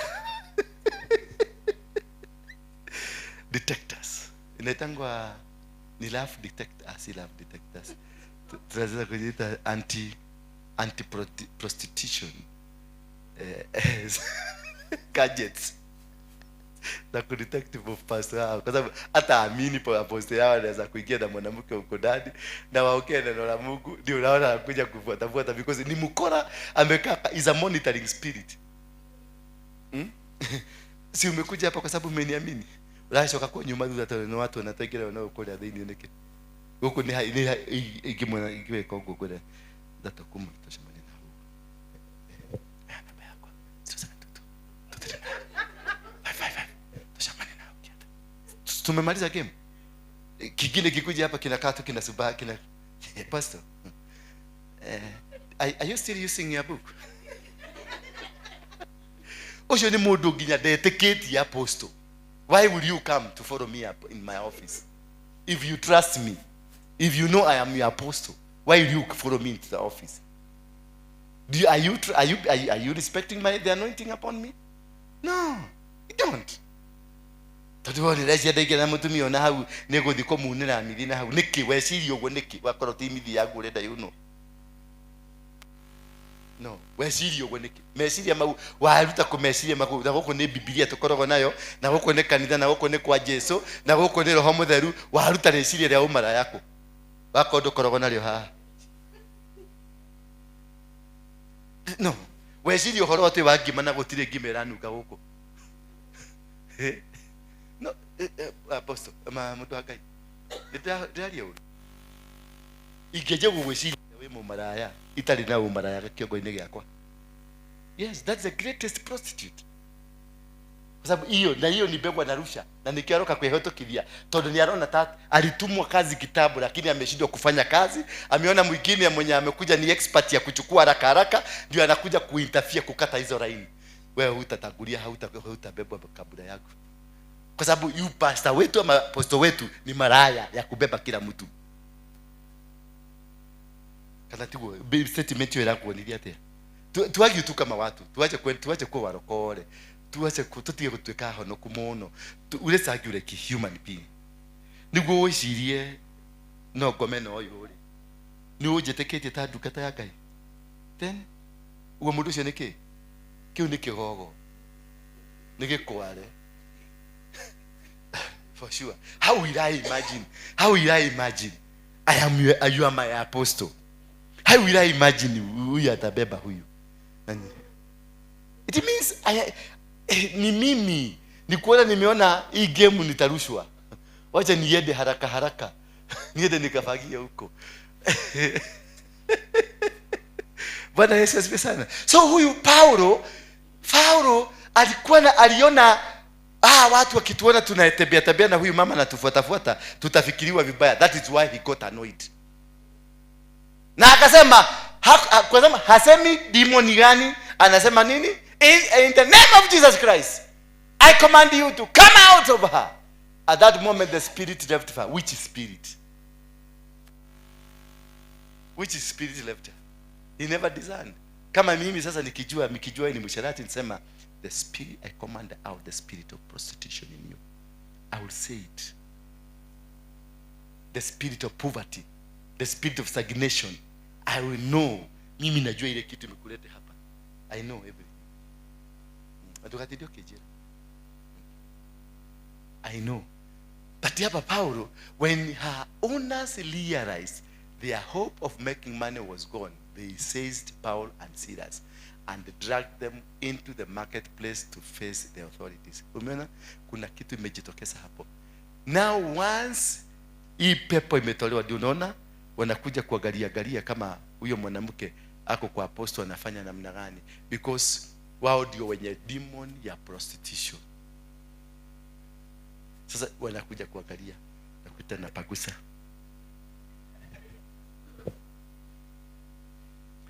Alafu nasikia, apostle, I had a dream. Niliona kanisa imeongezeka watu. Na mjinga anasema amen. Niliona kanisa magari imepakiwa, kanisa ilikuwa mahali. Sasa anaacha kupagusa, anasimama sasa ana face na anakaa padi kuface yule mwanamke. Niliona kanisa kubwa, watu walikuja wakajaa, mpaka nikaona Ruto amekuja, amekasa. Unajua anataka sasa kufanya moyo wangu uyeyuke kwa ajili ya kuachilia the spirit ili yako nayo. Sasa nikisema amen, hallelujah, Ruto akakuja amen, watu wakaongeza amen, because she want to transform me to become a vessel for vanity, a vessel that will think of money, a vessel that will think of prosperity, a vessel that will not see the process of God, but a quick process that is coming. And once they are able to attack you on the process, they will put their gadget. Ukitoboa pipeline, mafuta ya pipe ya mafuta, uende uweke mfereji yako, utanyonya mafuta. Na hivyo ndivyo wanatakaga. Kutoboa tu mahali akili yako, ndio kutoka hapo sasa watakuwa kioperate from hapo wametoboa. Bwana Yesu asifiwe sana. Na hapo ndio domeleli zote zitatumililiwa. Hapo ndio utakuwa sasa umefungua mlango. Hapo ndio message zote za kutoka kwa shetani, gari inakuja kubwa, mashamba inakuja, ni pesa zinakuja, mpaka sasa unaanza kuado, unasema hiyo niyo duka ta ile raliama. Arada theire ni kugia gari, arada theire ni kugia mugoda. Na the more they are prophesying to you, the more you are becoming poor. Because they have brainwashed and they have removed the God that is in you. Then when her owners realize there are people hapo wanakuja kusorora, they are not alone, they are sent. There are people that have suppressed you. There are people that are causing you pain now. What you are suffering from now, it is not from the people you are seeing. It is from a people somewhere that sent an agent to come and represent themselves. It's a representation. Wow, kuna watu wamekaa, kuna watu wamekaa mahali walipanga venye utamalizwa. Na ndio kwa maana saizi you are crying and you are trying to pray, na unapigana na huyu mama not knowing si huyu mama. Hapana, Paulo hakukemea mwanamke, alipekemea the spirit ya kuwafuata. Katika hiyo spirit ya kuwafuata iliporudi na ikatoka mpaka zingine, maana alisema kwa jina la Yesu. Unapotaja jina la Yesu, jina liko na nguvu ya kung'oa mpaka spirit zile zingine ambazo zimo ndani yako hazijaguzwa. That is why you need to understand the word of God. And once you understand the word of God, you are able to know by the word of Jesus Christ. You don't need to even go near your pastor. Nikisimama niseme in the name of Jesus Christ, I command every demonic power out of you. That is enough. He never mentioned, he never did give a direction that which kind of a spirit that was in this man, in this woman. They never. Alisema, in the name of Jesus, I command the spirit that is in you to come out. Hakusema spirit of poverty. Hakusema spirit ya kutufuata. Hakusema divination. Hakusema. Alisema in the mighty name of Jesus Christ. And you have been given this name for free. You don't need to buy this name. You don't need to go to a church to give 100,000 because of this name. No. You just need to use the name of Jesus only if the relationship between you and Jesus is correct.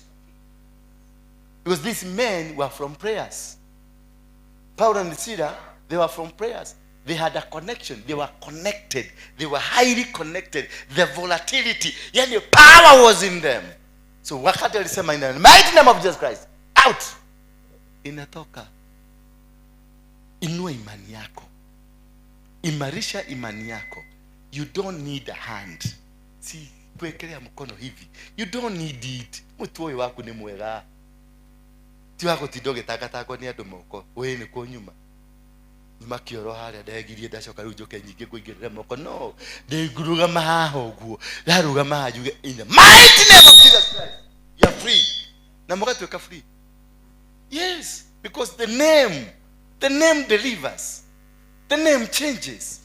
And this can only happen to you if indeed you are a son that has been taught the word of God. This can only happen to you because they say, seek ye the kingdom of heaven and its righteousness. Not only the kingdom, but the what? The currency of the kingdom is righteousness. And the rest will be added unto you, because the rest follows where righteousness is. If you are righteous, the man will look for you. Trampling. That woman you are looking as a wife will look for you if your righteousness is new. If you are carrying the currents of heaven. Seek ye what? The kingdom of heaven and its righteousness. So it's not only the kingdom. It is also the righteousness, the principles of the kingdom. Once you have it, utakuta, they will be looking for you, to talk to you, to walk with you, to be associated with you. When I sought the kingdom of heaven, ndio kama na mko hapa. Eno isho no duka tere ya kahida ile gaka. Nidi wa kahida gaka. Ndio wa mahida mothe. Tell your neighbor, oyo tu wa kahida gaka. Mwite mwangalia, angalia neighbor. Mwambie oyo tu wa kahida gaka. Mwire nituragetie ingi muno. Oyo tutikuhotana nake. Yes. Hallelujah. Bwana Yesu asifiwe sana. Need you forever. Mwagerie kujuraga dimugiki. Simulishidwa. Ere ude na Yesu. Simujaribu. Simba wa Yuda akiguruma. Simba. Hata mchui.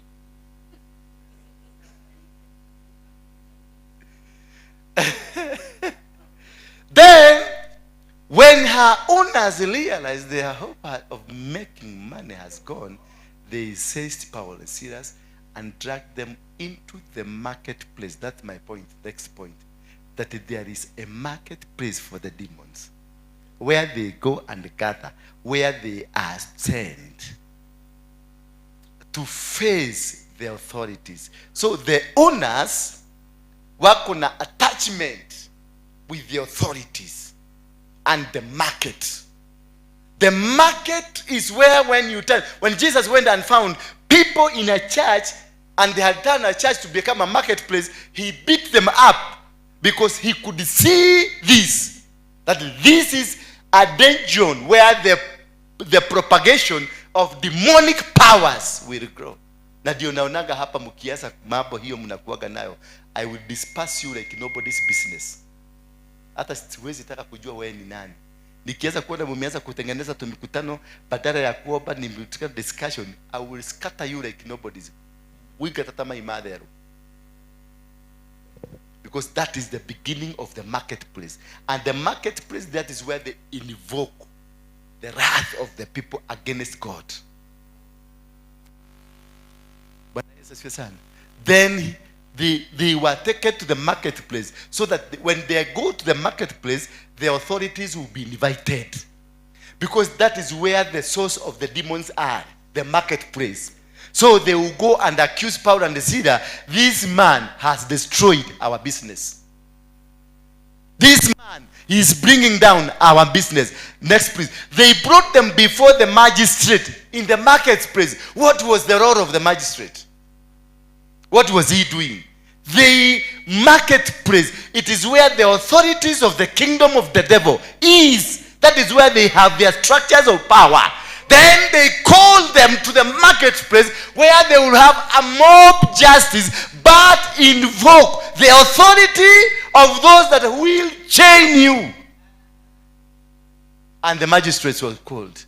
Then these men, and they brought them before the magistrate and said, these men are the Jews and are throwing our city into an uproar.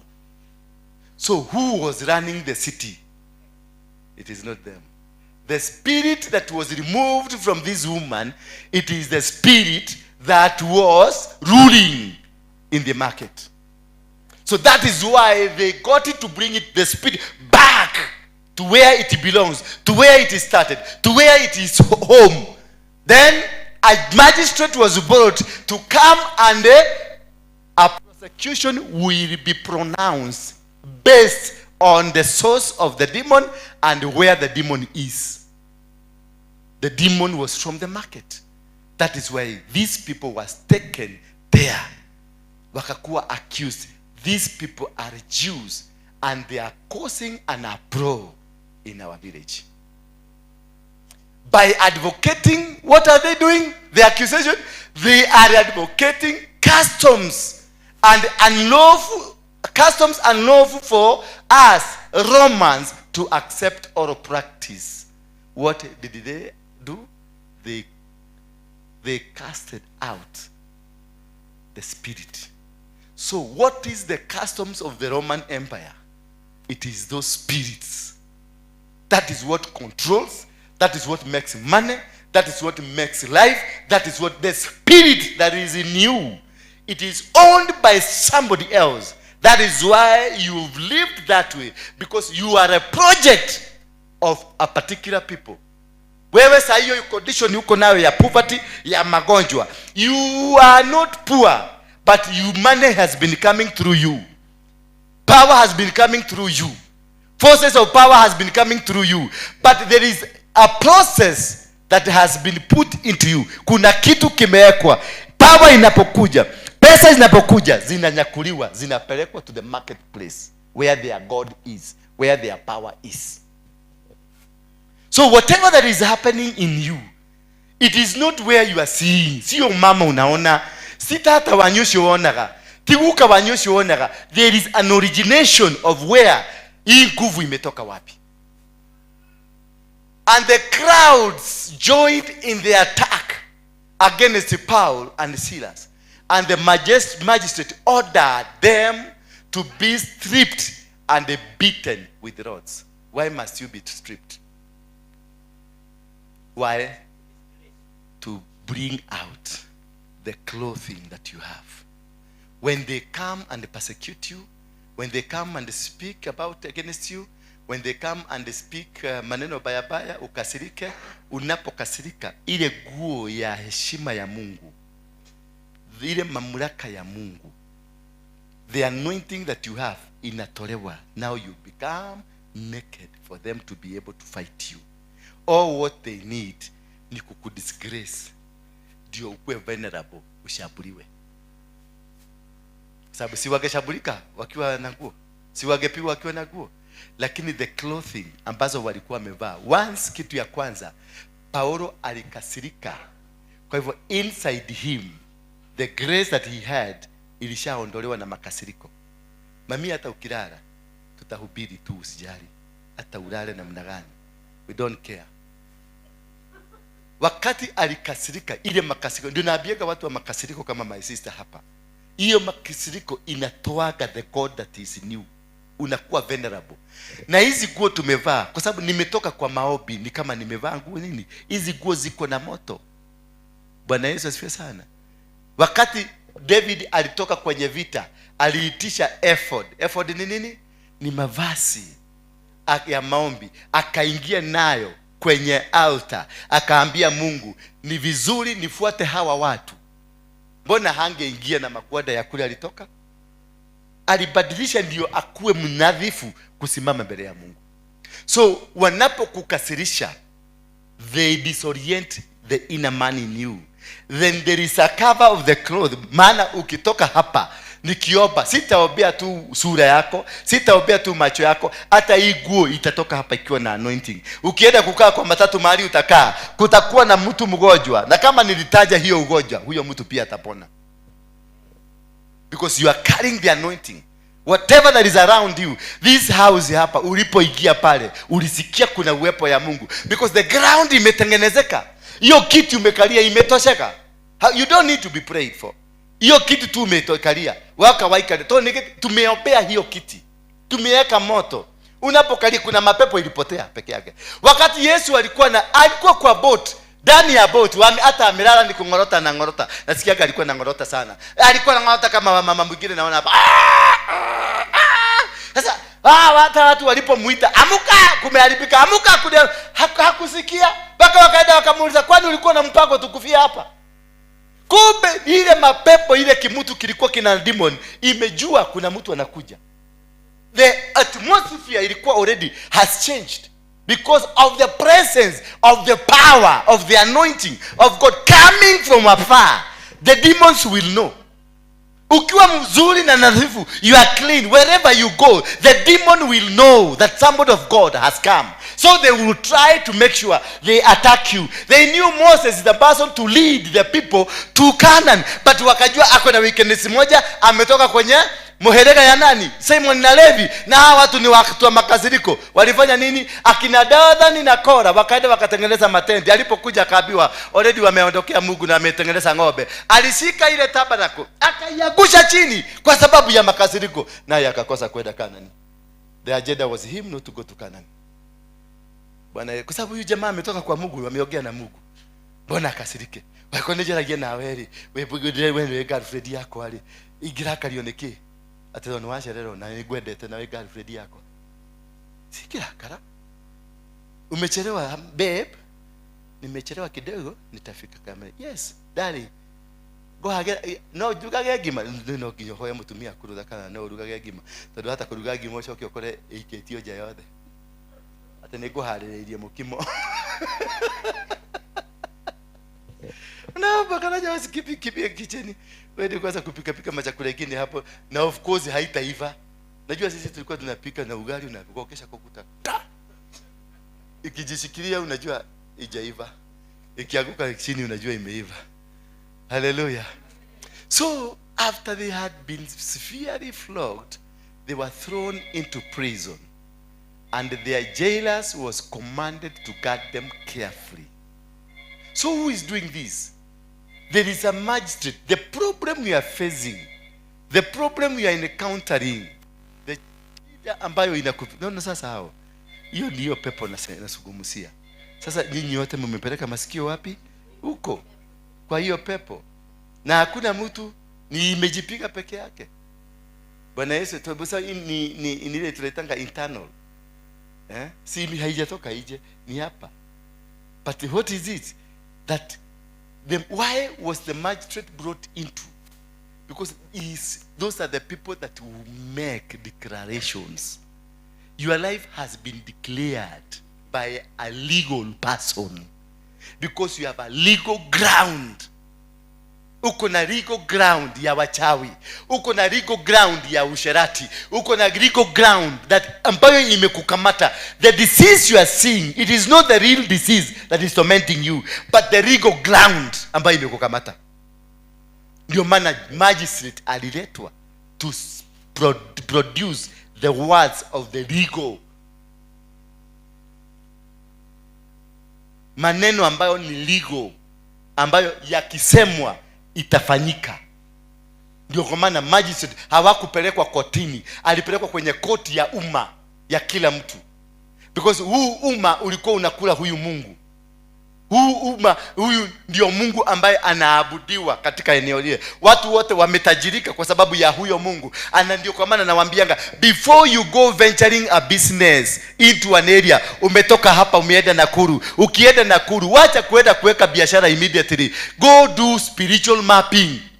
understand watu wa Nakuru ni wanaabudu Mungu aje, watu wa Nakuru wanakaa aje, ni milima gani iko Nakuru, na hiyo milima inahitanishwa na nini, ni mito gani iko Nakuru inahitanishwa na nini, Nakuru yenyewe jina hilo limehitanishwa na nini, so that once you understand all the things that operate in Nakuru, you will be able either to destroy the altars in Nakuru or to join them. It is not lazima, it is a way. You join them or you destroy. Maana juzi tulikuwa Molo, tukaambiwa jina Molo ni foot and mouth disease. That is where I come from. Na hakika mimi mwenyewe nimekuwa na foot and mouth disease kwa biashara zangu. Kwa vitu zangu zote zimekuwa. Mimi nilipoteza 230 million shillings one day hivi. Nilipanda na mimi ndio nilikuwa the richest in Molo area. The richest. Lakini silienda na one day because I had what? The foot and mouth disease. Utajiri yangu ilikuwa cheka mguu na ikakojeka mdomo, because that is the area. Mpaka juzi ndio tumeenda tumevuja hiyo madhabahu, na tulipovuja hiyo madhabahu ilizima stima Kenya mzima. There is a time kulikuwa na blackout. Wale watu tulikuwa Molo tulienda kwa mto, ile mto inaitwa mto Molo, inapeleka maji mpaka Lake Victoria. Nikamwaga mafuta, nikasema hii ipeleke moto mpaka Lake Victoria. Mimi sikuwa najua usiku hiyo ni stima itaenda. Hiyo maji iliteremka mpaka huko, ikazima stima Kenya mzima. Wakati kulikuwa na blackout Kenya mzima juzi tu, because hiyo ndio control, na hapo ndio walikuwa wanatoa rituals ambazo zina control, na hiyo maji ndio inaenda mpaka Lake Victoria, na ikitoka Lake Victoria inaenda River Nile, inaenda mpaka inaenda mpaka wapi? Mpaka Egypt. Najua mjui maneno. Maji ya Egypt ndio maji ya Kenya ndio inakuza matunda Egypt. Ile mnanunua hapa machungwa ya Egypt imetoka Kenya. Mchanga ya Kenya ndio iliko Israel, walichukua na kampuni ilikuwa inaitwa Shalom.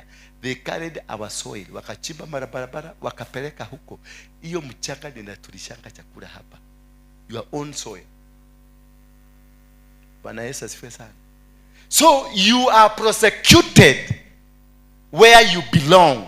Na wakamulete magistrate. Magistrate ni yule muganga aliyekuhukumu, ni yale maneno yaliyokuhukumu, yale maneno yaliyosemwa na baba yako, wewe gotile kodo gathie, wewe yana ng'ombe. Huyo ni magistrate. Those are magistrate words. A magistrate is ordained. A magistrate amepatiwa certificate, amechukua Biblia, ameapa. Magistrate mtu ako na authority ya kukufunga. Magistrate ako na authority ya kufunga wewe maisha, na unaenda unyogwe na utanyogwa. They needed an authority. The people that have pinned you down, wale watu wamekufuga kwenye vifugo zako, wamekuweka kwenye vifugo, wako na authority, ni watu wako na nguvu. Kwa hivyo sio kitu ambacho kinaweza kufanywa hivi hivi, sio kitu cha kufunguka hivi hivi. You need a powerful name in your life to set you free. These people were jailed. When he received these orders, he put them in inner cell and fastened their feet in the stocks. That is what you are, that you have been confined in the inner cells of the demonic dungeons. Ndio maana hauna uwezo, ndio maana unaruka kanisa hii unaenda kanisa hii ingine. So cha muhimu si kuruka kwa kanisa ingine, understand ni nini kimekufunga, ni madhabahu gani imekufunga, what level are we. Wamefungwa to the inner. Kuna outer, kuna jela, ndani ya jela kuna outer na kuna inner. They were never put in the outer, they were taken to the inner. Yale mapepo yamekufuga. Layer number 1 nikikuwekelea mkono hapa, utaanguka chini na unaenda henda hiyo. Ukifika nyumbani after 5 days unasikia mademoni zingine zimechomoka, because haukufungua inner gate. Tulifungua hii hapa. So that is, you need to understand. Wale wamekufuga makuhete kihoe kiliko, makuhigeireko. Wale waliokuroga, nitakuja nitafanya deliverance, nitakuja kwenu nitafanya deliverance, lakini utakuta tumefungua tu mlango moja. That is why I normally tell you, deliverance is not a one off, it's a process. Tunaenda tukifungua mlango one after another one. Na hiyo kufanya deliverance lazima ukae chini, lazima ukubali kukaa chini, sio mrukaruko. Hapa si kwa kununua handkerchief, na hapa si kwa kununua tumaji. Hapa ni kwa kutumia jina la Yesu. Katika jina la Yesu milango inafunguliwa. And about midnight, Paul and Silas were praying and singing hymns to God. They were what? For those who went to school, English teachers, what does that mean? Praying and singing. Ni adjective ama ni pronoun ama ni nini? Ni nini? It is a continuous present tense. It is a continuity. They were praying and they were singing. Haijandika they prayed and sang. They continuously, they progressed in praying relentlessly and singing relentlessly. Hawakupumuzika. And that is one key factor that can set you free from the dungeons of the powers of darkness. The continuous process of deliverance will set you free. The continuous understanding of the word in the deliverance, the continuous process, it is the one that sets you free, not hiyo mkono yangu. Bwana Yesu asifiwe sana. Hiyo mafundisho nimekufundisha is one process. Kuwekelewa mkono is another process. Kupiga magoti hapa is another process. Kutoa sacrifice is another process. All these things are component, they come together. Angalia hawa watu walipofugwa ni kama mama kalijitokeza tu. Na walikuwa kwanza, process ya kwanza walikuwa kwenye maombi. Number 2, kama mama kakajitokeza. Number 3, in the name of Jesus, come out. Number 4, the owners comes. Number 5, wamepelekwa market. Number 6, magistrate. Number 7, wako jela. It's a process for you to be destroyed. Walipoanza kukufuga, sio jana wamekufuga. Anatodo yani ngoraje kuface ma challenges ndio duka yako imefuga. Duka yako ilifugwa kabla hujazaliwa. Ati nilipata mtoto wa kwanza, sasa kutoka hapo ikafugika, alafu mtoto huyu akakufa. No. Mwana wako akuile unatali musiale. Kifo kimekufuata for many days. Na unataka tu ate in the name of Jesus I break every covenant. Na unaenda. Fuatiliza. It is a process. Deliverance is a process. Fuatiliza. Nika kitu kamoja nimetoa. Na labda nikanusu. Sina kingine hapa nafanya dedisa na kuuliza. Tutoki tuwezi. Zinakuja kukuenjoy. Na zinasaidiana. Na inaweza kuruka kwa hapa ikae hapa for security reason.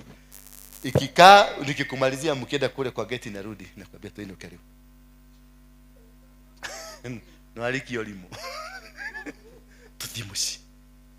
Bwana sifiwe. So you must continuously. They continued praying hymns to God and the other prisoners listening to them. They were not singing because the other prisoners were part of the altar that has brought them there.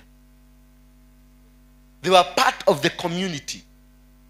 Ni watu walikuwa wamekaidi sheria. So walifungwa huko ndani. Lakini hawa ni watu wa kipekee. Paul na Sila si watu walio wa madhabahu hiyo. Lakini they were just listening and watching here. Deka nao ni mainai. Ni mainile mono haya. Matiraigwa toro. Because hawa watu wako wamekuwa conformed into that culture. But these two refuse. You must, in deliverance, you must set a path for you that I have refused. Kuna kitu nangangana nayo, kitu na pigana nayo. Ndio unaonaga tunaendelea tukiendelea kufanya deliverance. Ukiangalia kile kitu unaaccused nayo, unaatakiwa nayo, ujue iko ndani yako. Mimi kwangu watu maneno mingi na sumu zako kwangu ni sikati. Kwenda kwa dio nagadikati herogamete. Yes, nikifuata. My grandfather alikuwa na 13 wives. My father had 2. My father had 20 children. Mimi niko sasa nimeovertake baba yangu niko na 23. Si unaona hiyo roho? Hiyo roho ndio unaona inanifuata. Nikionekana na huyu mama ni most likely nyinyi mtasema unadamu na magedeka yana kaudo hao. Sio ati kuna kitu nimefanya, lakini the spirit ambayo inanifuata ndio inabiaga watu. Hasa mieta ni hadi leo ukaimwone ashirika kaimwone leo kaimwone modo wanyu yule modo wanyu ndio inakuja. Ndio hii kama mama kalikuwa kanawafuata kila mahali kwa sababu Paulo na Sila. Paulo mnajua historia yake, alitoka wapi? alikuwa muuaji, alikuwa mtu mbaya. Haka kama mama wale walimpeleka kwa soko, walimpeleka akatandikwa akiwa uji, the way he used to do. That is how he used to do things. So kale kademon unasikia mambo wanakuaccuse. Ukisikia watu wameanza kusema ni msharati, jichuguse. Wacha kuweza kusema yeye amani ni demo honoku. Ni yeye ni adie ashiri horo. Asha tadikwefa fwani. Wewe adinatotumia toigana. Ni neighbor uangalie sura ambazo zinafanana na nyinyi ni gapi. Wacha wewe unaweza kuwa umeokoka na hata umekaaga biguni, lakini fuata historia yako kwenu uone. Ukute brother yako ako na bibi mbili. Sister yako ameolewa sasa ni mara ya 5 kwa nyumba 5. Unaenda unasikia mama yako alikuja, kulikuwa na mama mwingine kabla mama yako akuje. Na baba yako guka alikuwa na wanawake na hata alijaza kijiji kizima. Unajua you are part and the parcel of that demon. Tafuta njia ya kujikomboa. So mnaposema naangalia skati hapa, ni kweli. Na hiyo ndio process inapigana nayo. Hata sasa nikiwahubiria, that is what I'm fighting. Ndio naendaga every Wednesday, naendaga kwa Harrison. Anaekelea mkono putungulu, najua kapasti kamoja kameanguka. Paka wakati nitakuwa nikikuja hivi, nasikia watu wametulia, they are not accusing me. Niko gamenya leo de sawa. No, as long as ni murani accuse, I'm not okay. Giri mudu. Kana jira ona dina anointing yo toikira na kado kanyoba tole ithwerere. Tutikurania ciuri tari njega. Ona dina anointing.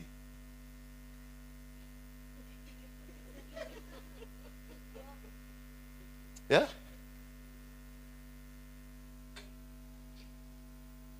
Waekro kama Yesu alifuatwa. Yesu ametoka muherega ya nani? Ya Juda.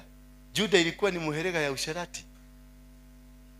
Kutoka kwa baba watoto wote, na kulikuwa na spirit of premature death. Yesu ameenda, alijikutaje kwa kamuto? Kama siyo spirit ilimuita. Alijikutaje kwa mto?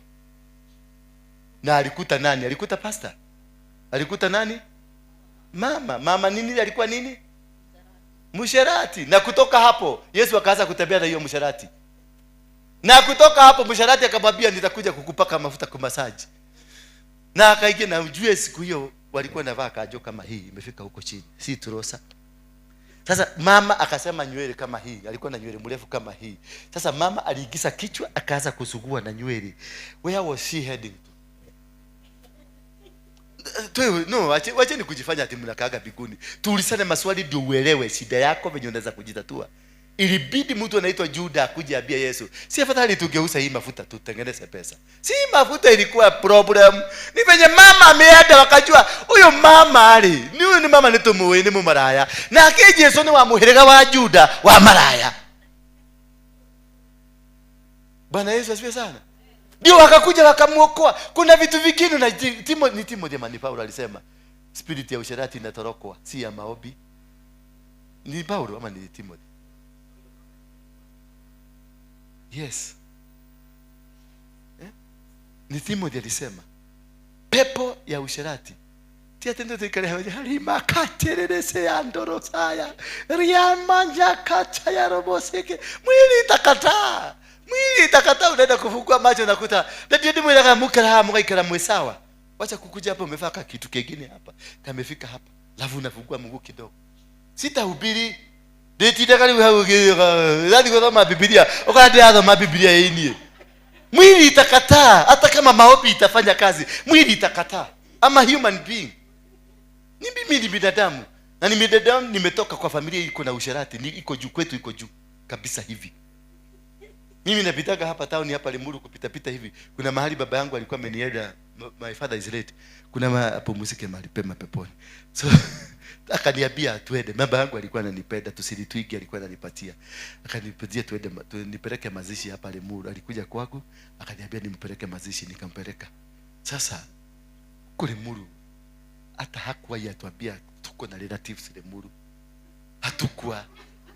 We have never had relatives in Limuru. Lakini kutoka Moro akuje kwangu, alafu kutoka kwangu na hakuambia mama, aliambia mama yangu aliambia amekuja kutembelea mtoto wake Dora. Sasa akiwa hapa mama naye sasa anatengeneza safari nyingine, tunaenda Masishi. Mama anajua baba yuko nani kwa Dora, lakini baba hawako na Dora, wako na Dora lakini wameenda wapi? Masishi Lemuru, sijui ni wapi na sikumbuki, lakini kwa sababu ilikuwa Kisabo. Sasa kwenda huko wale vijana niliona wamesimamishwa, siana anali ailetu na anake amutumia oyo ni marugame mahoro bicha, nikaangalia Yesura, nikajiona, nikaona kali ndo itwaya nikajiona, nikaangalia na hiyo kimutu juzi tulikutana nake hapa kikanisalimia, tukasalimia, na unasikia damu inaingia, ni kama unakutana na ndugu yako, damu inakuja vizuri sana.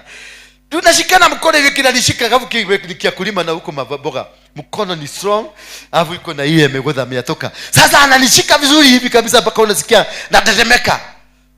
Nikaona hapa, lakini baba hakuniambia, lakini alienda kuzikana. Ni huyo mama alikuwa amekufa. Sasa niligojea nione baba kama atasimama, hakuna baba anasimama hapo. Sasa sisi tukakaa, mimi nikatoka, baba nikamuuliza nioguo kanyabe jalie na asia na shihaha, nikaona wameingia, kumbe hata wanamjua ni yeye. Sasa unataka kuniambia mimi nitakuwa special na nimetoka kwa hiyo mfupa? Hapana. That's kinaniaji kwela. Mohuja ni watabara. Niyo kutabara nungedororo. Kutabara ya muno. Hii ndio unaonaka na kuaga mkali hapa, wakiweza kuinuka sana na lipua. Because najua hii si pepo ya maombi. Pepo ya usherati si ya maombi. Don't go pray. Hapana. Hii ni kutoroka na miguu yako. Utoroke. Toroka na miguu. Hii uwezani nayo. Hapa unaona hasa hapa niko na anointing, nikisimama hapa nasema ole makate ya baba sha, unaona watu wanaamuka wanapona. Lakini huyu mama afungue tu hapa kidogo, utaona macho yangu yote imekwamilia hapa na command pepo hata nichanganya na automatically organs zingine za mwili zianze kufanya kazi ile zinahitaji, na ninapoteza akili. By the time deliverance nilikuwa nafanya imezimwa, na imezimwa wapi? Hapa. Nanye mkawa tele nito nilie. Orera kile.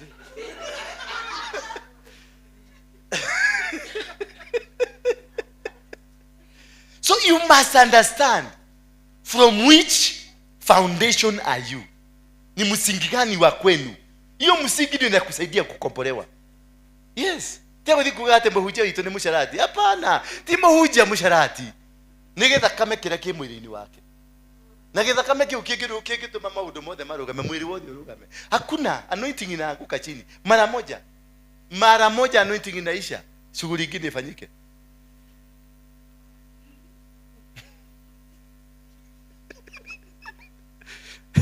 Muona mhuji akigwa, wacha kumpiga. Msaidie. Na ukimwona hako katikati ya mafisi, ukimwona hako katikati ya mafisi, ndio mwambie mtu wakai, si unaona jina nini venye alifanya? Juda alifanyaje? Mzee, si mafuta tugena nini? Hebu hii mafuta, si tukiuza hii na hii na pesa mingi. Toka nini mmoja? Hii mafuta singekuwa kumuondoa. Kwa sababu mama alikuwa shaanza na kichwa kupanda. Na Yesu alikuwa mtu. Bwana sifiwe sana. Tego tamudhuri wako kwa mateto niradi nirigwa niradi na hauja. Muhoera muteithie. Tikwenda wake nekioje. Nitanide kioje kia doa.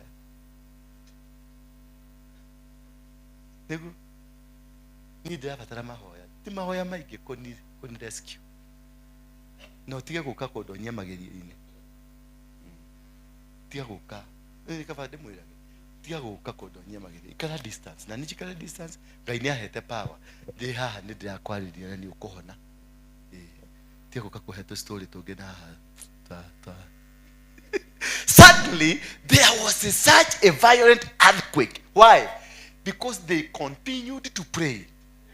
They continued to sing. And they continued, but they invited another power to come and rescue them. You have to invite an external power by continued process. That is when Suddenly there was such a violent earthquake that the foundation, hiyo ndio nakuzungumzia, ile foundation imekukamata, lazima ibomolewe, lazima ianguke. There is a foundation holding you. There is a foundation ambayo imekukamata. Haihitaji maneno mingi, haihitaji uende kwa kakade, haihitaji iende kwa nani, kwa TB Joshua. Inakuhitaji a continued process of prayers and supplication. Ulikire, ukae chini ufundishwe neno. Ulikuwa unajua usharati si ya kuobewa? Si mlikuwa mnafikiria ni ya kuobewa? Usharati si ya kuobewa. Hapana. Ni magorokofu fuku. Toroka. Hawezi. Fukia mwanaume ambaye unaona anasimama hivi, anointing inaanza kuteremka peke yake. Mfukie na mama hapa nyuma. Utatafuta hiyo anointing, unaikosa. Kumbe waliitoa akaiweka kwa wardrobe. Sasa you must understand what is the foundation you are. Uthondeketwo na muguoko uriku, uturetwo na tiri uriku, wiwa ihindi ririku, wiwa nyama iriku. Bwana Yesu asifiwe sana. Kama Yesu mwenyewe alijikuta kwa mto, nigetha thie mto na thiaga na honici acitigite ku. Agikora ikaniki tondu the spirit prepared the ground. Ile spirit inawafuataga. Na hiyo spirit kubuka, wakati Juda watoto wake first son akaoa akakufa, huyu mwanamke akapatiwa second son, akaambiwa sasa dara na huyu mwanamke uzalie brother yako. Kijana akasema hau nao, niye kome nawe jialile brother yako na hau nao. Lakini kwa sababu ni sheria akakubali kulala. Lakini alipofika kumwaga mbegu akamwaga nje. Mungu akiwa mbinguni akakasirika, akamuua. Bwana Yesu asifiwe sana. Kutoka hapo upande mzee spirit ikaorganize, ikaona vijana wameepuka, wamekufa. Sasa spirit ilikuwa kwa huyu mama, ikaruka ikaua bibi ya Juda. Na ilipoua bibi ya Juda, after 3 days Juda akaanza kusikia joto ya kutaka mtu. From the blue akaanza kusikia ndirenda mundu, ndio mudhi no nyenda mundu. Juda na spirit ikamwambia dokiumagare ka mundu arage gukora ndigwa cia korire wacio mugoda ndumagare mucemania kwa mugoda-ini. Juda akatoka after 5 days, akatoka kaenda. The same spirit ya kale kamama kakavaa buibui kama nini, kama Muislamu, kakaenda kakakaa kule kwenye roundabout na kakaoga na hiyo spirit ikaoga na kamama katapita na mzee atakaa. That is how demons they organize. They will prepare you, they will organize you slowly, wega pio mpaka zikufikishe mali zinaenda kukuchijia. Kichijio wanakupeleka kama mzee kakapita hivi. Mzee na moto ikajaa, moto ulugari kacha. Sasa mzee anapita hivi, kuangalia hivi akaona maraya, akasema huyo ni ndio hiyo heria nake. Huyo ni udhode kama huduma yako. Na hiyo tauni mzima haijawahi kuwa na maraya. Hiyo mji mzima haijawahi kuwa. Tuna na Yesu watumishi wake mabrasere wake wana organize waende wakatafuta chakula, akabaki peke yake, akaboeka, kaanza kutembea tu. Akaona hemo, kuangalia akaona mtu anachota maji, akakaribia kwa sababu alikuwa mtu wa watu, ametumwa kukomboa watu, akaenda kuongea. Akasema akajua roho ya Mungu akamwambia wewe ni mmaraya. Kumbe naye mmaraya alienda, spirit ile iliorganize mmaraya ateremke hapo, ikaorganize hawa disciples waende kwa duka, ikaorganize Yesu ateremke hapa. After 40 days and 40 nights, Jesus was led by evil spirit into the wilderness. He was not led by God. He was led by the evil spirit into the wilderness to be tested. Hallelujah. Kama Yesu alipelekwa na evil spirit into the wilderness kwenda kukua tested, ni wewe. Hata kegero ushini ni kuigete Yesu kejaba jigeje zote hanini umenye. Ni ukumenya leo. Bwana Yesu asifiwe sana. So you must be in depth to understand what kind of a foundation. Moses alipoteza kwenda Canaan kwa sababu ya makasiriko, because the foundation ya kina Moses ilitokana na kwa Simon na Levi waliolaaniwa. In the spirit of anger you will perish. Jacob ndiye aliwalaani baba ya Simon na Levi, na Musa ametoka kwa hiyo muhereka. Sasa angalia muhereka yenu imekaaje. kule umetoka thiorore muthirimo wanyu ukiti ati. That is why this man had to get into prison, because prison was the foundation ambayo ilikuwa imekamata kijiji mzima. So anasema namna nani, earthquake, and a violent earthquake that was the foundation of the prison was shaken. Until you shake the foundation of which that is holding you, mami, Ian will still be in a problem. You must shake the foundation. Lazima utikise wenye mudhigi wa kwanyu uregerie. At once all the prison doors flew open because the foundation has been shaken. That is when the doors that are holding you will be able to start opening up. And everyone chains. So the chains will come loose once the foundation has been touched. Mwenelewa? Once the foundation imeguzwa, mishipi, minyororo, because nyororo yasikuohete, they are components of the foundation. Ni vitu vya foundation. So wakisikia mdosi ametikitizwa, they will come. When the demon, Yesu alishuka tu kwa boti hivi, kile kimsea kilianza kureact, kikakata. Na ujue huyo jamaa alikuwa anashika nyororo hivi anakatakata. Aliposhuka tu hivi, alimuita son of David. Amejua, my master, the master has come in.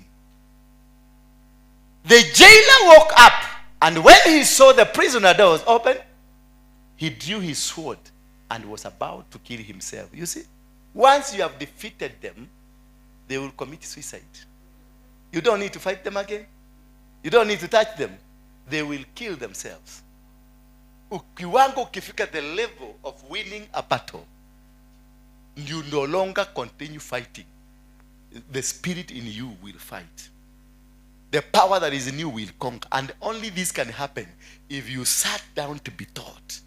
If you sat down, ukae chini, ufundishwe, ukuwe na power, ukuwe na maelekezo, utajua. Paulo na Sila hawakukataa. Wakati waliambiwa wapelekwe sekoni, they never resisted. Walipoenda kuchapwa, they never resisted. Hakuna mahali waliresist. Walipopelekwa sokoni, they never resisted. Walipohukumiwa, they never argued. They agreed because they knew this is now. We are being taken through the process. Now hii process, it is because of where he had come from.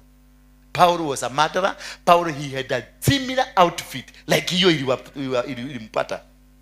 Paul alikuwa na koti yake. Paul alikuwa na jeshi yake. Paul alikuwa na watu wake. Paul alikuwa na soko yake. So whatever that was going on through him in his life, God lazima ametoka kwa maombi. Alipotoka kwa maombi, akafuatwa na kamama venye alikuwaga na maagenti wa kutumia kusambua watu wengine. The same agenti wamekuja kwake, maana he was still part of them until the foundation was broken.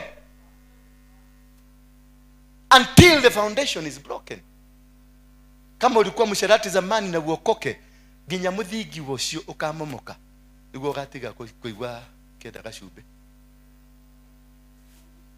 Yes. Niguo ikiona gahunjia macho moko kaigwa ni athi ti kwenda gwake. Tondu muthigi nduri wa momoka.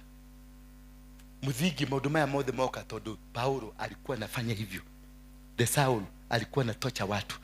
The Saul alikuwa na gang yake, alikuwa na maaskari wake, alikuwa na authority, alikuwa na vitu zake compound, alikuwa na chinja watu wake. So the process ambayo amepitishiwa, because he was a monitoring spirit, alikuwa nasikia watu wa Mungu wakipita anawachinja. The same this monitoring spirit ikamfuata, maana bado misingi ya kwao ilikuwa inamfuata. Baka akakamatwa, venye alikuwa anakamata watu, venye alikuwa anapeleka watu kotini akakamatwa, venye alikuwa anaifungia watu akafungiwa. Happened that is when God came after he passed the test of the foundations of the family. After winning the battle of the foundations of your family, that is when you are going to stand. And the jailer woke up, and when he saw the prison door open, he drew his sword and was about to kill himself because he thought the prisoners had escaped. When you are free, you don't jump. When you are with God, when you have been taught the word of God and you have been set free, you don't jump. You still there. Don't get a go kanitha no akorwo free. Ndio kile washauri wa Waruinge. Akora free. They never ran. Paul na Sila hawakutoroka. Walika. Because they knew we are buying our liberty. Bwana Yesu asifiwe sana. I am buying my liberty. I am coming out. I am winning. I am conquering now. He knew, but Paul shouted, don't harm yourself. Because he knew this man is a victim like myself. Don't kill yourself. Sisi tuko hapa. Natotirehera. Toketa konina. Tumekuja kuangusha. Tumekuja kubomoa. Tumekuja kuteketeza. Jeremiah 1 chapter 2, verse 10. Tuendelee baba. The jailer called for lights. Oh, he called for the light. Because he was blind himself. He could not see anything. Because the foundation ambayo ilikuwa imeshikilia misingi yote ya hiyo jela imebomolewa. I want to speak this today. I declare and decree that every foundation of your family has been broken down. Every foundation that has been holding you back has been destroyed in the mighty name of Jesus Christ. That every jailer ambaye alikuwa amekulenda, they are going to witness you as you are going to be set free. They are going to witness the power of God upon you, that from today it shall be never the same again. The jailer called for the lights. He rushed in and felt trembling before Paul. People that have been tormenting you, people that have been holding you back, the foundation that has been holding you back, it shall come to tremble before you. It will come and tremble. Itakuja na itatetemeka. Man, the real you has come. The power of you has come. The winner you has come. You are going to win no matter what they are going to do. No matter the jail they take you, you are going to conquer. No matter the foundation they lay upon you, you are going to win. No matter what kind of a disease against your life, you are going to conquer it in the mighty name of Jesus Christ. He then brought them out. Whew. Now they have no chains. Remember, they were taken in as prisoners. Now they are walking out as free people. He then brought them out and asked them, sir, when walikuwa mafudhu, walikuwa wafugwa, wakiingia ndani, the soldier now is calling them, sir, what must I do to be saved? What the enemy, wale watu walikutormenta, wale walikuroga, wale walikunyang'anya, wale walikufunga, watakuja kukuuliza, itakuaje niweze kutoka? Itakuaje nifunguliwe? Itakuaje nikuwe kama nini? Because nimeona nguvu iliyo ndani yako ni kubwa kuliko yetu. They will come. And this only can happen after winning the battle. This only can happen once that the foundation, misingi ambayo imekukamata, imevunjwa, you are free. They will come and ask you, I want to be with your God. When Daniel alirushwa ndani ya tundu la simba, mthamaki alikumwambia, huyo Mungu yako ndio nitafuata. Hallelujah. Baada ya kufunja miugu ya mahasira, they replied, are they struggling? Are they struggling? They replied, they are no longer prisoners. They are not prisoners. They are still in the prison. They are still in the prison compound. But they are not prisoners. They are free. They were called watu wafungwa. The jail wamefungwa wakiingia. Lakini sasa hawaitwi watu wa jela, wanaitwa SARS. They replied, believe in the Lord Jesus and you will be saved, you and your household. Believe in the Lord Jesus, you and yourself, and you are going to be saved. Then they spoke the word of the Lord to him and to all the others in the house. To all. When you become free, you set free your household. When you become yourself free, you don't need your Ian to come to be prayed for. He will be free. When you become free, you don't need your shosho to come. He will be free. You don't need your grandfather to come. He's going to be free. Because God has used you as a vessel to conquer, as a vessel to win, as a vessel to capture the glory of God. And at that hour of the night, the jailer took them and washed their wounds. Then immediately he and his household were baptized. The jailer, the one that said you are going to die, the one that you say that you are not going to succeed in your life, the one that alikupeleka kwa mganga wakapeleka picha zako kwa shrine wakakufungia kule ndani wakasema utakufa, the same people that took you there, the same people that were keeping you there, the authority that kept you there came and washed their wounds. Wale ambao walikufunga, wale ambao walikuroga, hao ndio watakuja. Maana Jesus said there will be a table between you and your enemies when he comes to bless you. When he comes to bless you, they will come. Watakuja, watakuwa baraka kwako, watakubariki, watakusaidia, watasimama na wewe, and in everything. The jailer brought them into his house. Oh my God. The jailer brought them into his house and set a meal. Aliyekuroga, you will eat. Mutakaa meza moja, mutakula chakula. You will eat. Aliyosema hautaweza kufaulu, they are the same people that are going to lift you up. They are the same people that are going to change your life. They are the same people that are going to do something.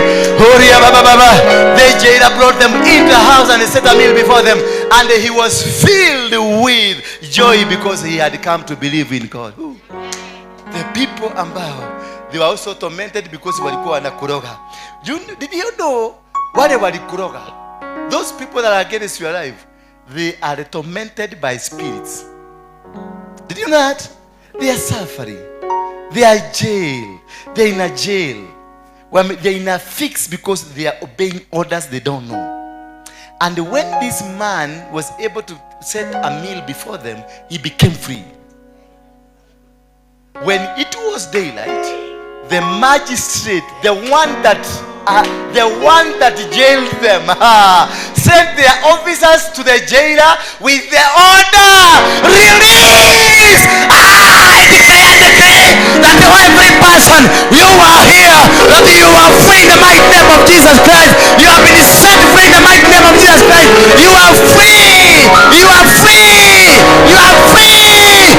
In the mighty name of Jesus Christ. Were they set free in the night? Sorry? Were they set free in the night? They waited until the day. The release was in the night. The foundation were broken in the night, but they never ran away. Because when you are at liberty, when you are a free person, you live a king life. You walk like a king life, waiting for the daytime to come, waiting for that moment of God's glory. Because the glory of God must be witnessed through you. Because every eye will come to witness how God has given you. Rise up on your feet because you are free. Rise up on your feet because you are free. And start chanting. Chant ya kwamba umeachiliwa. Piga nduru umechelewa. Open your lips and declare, I am a free person. I am free. I am free. Then the jailer told Paul, the magistrate have ordered that you and the sinner be released. Now you can go. Now you can live. Go in peace. You are free. You are all free. You may go in peace. Bring your sacrifices there. Bring your sacrifices and go home. Don't follow me.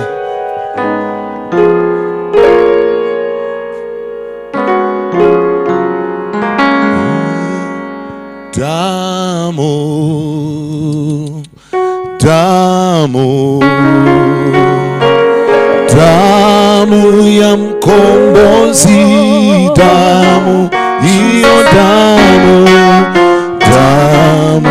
hiyo, damu ya mkombozi, hiyo damu Baba, hiyo damu, hiyo damu ya mkombozi, hiyo damu,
Tamu ya peli hiyo tamu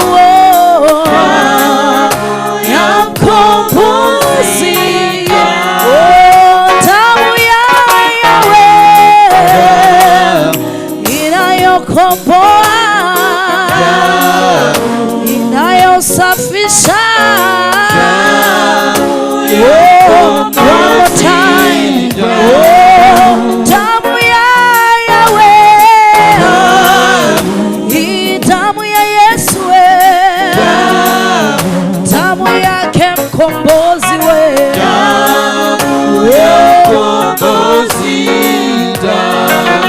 tamu ya Yesu. Hallelujah, hallelujah, hallelujah.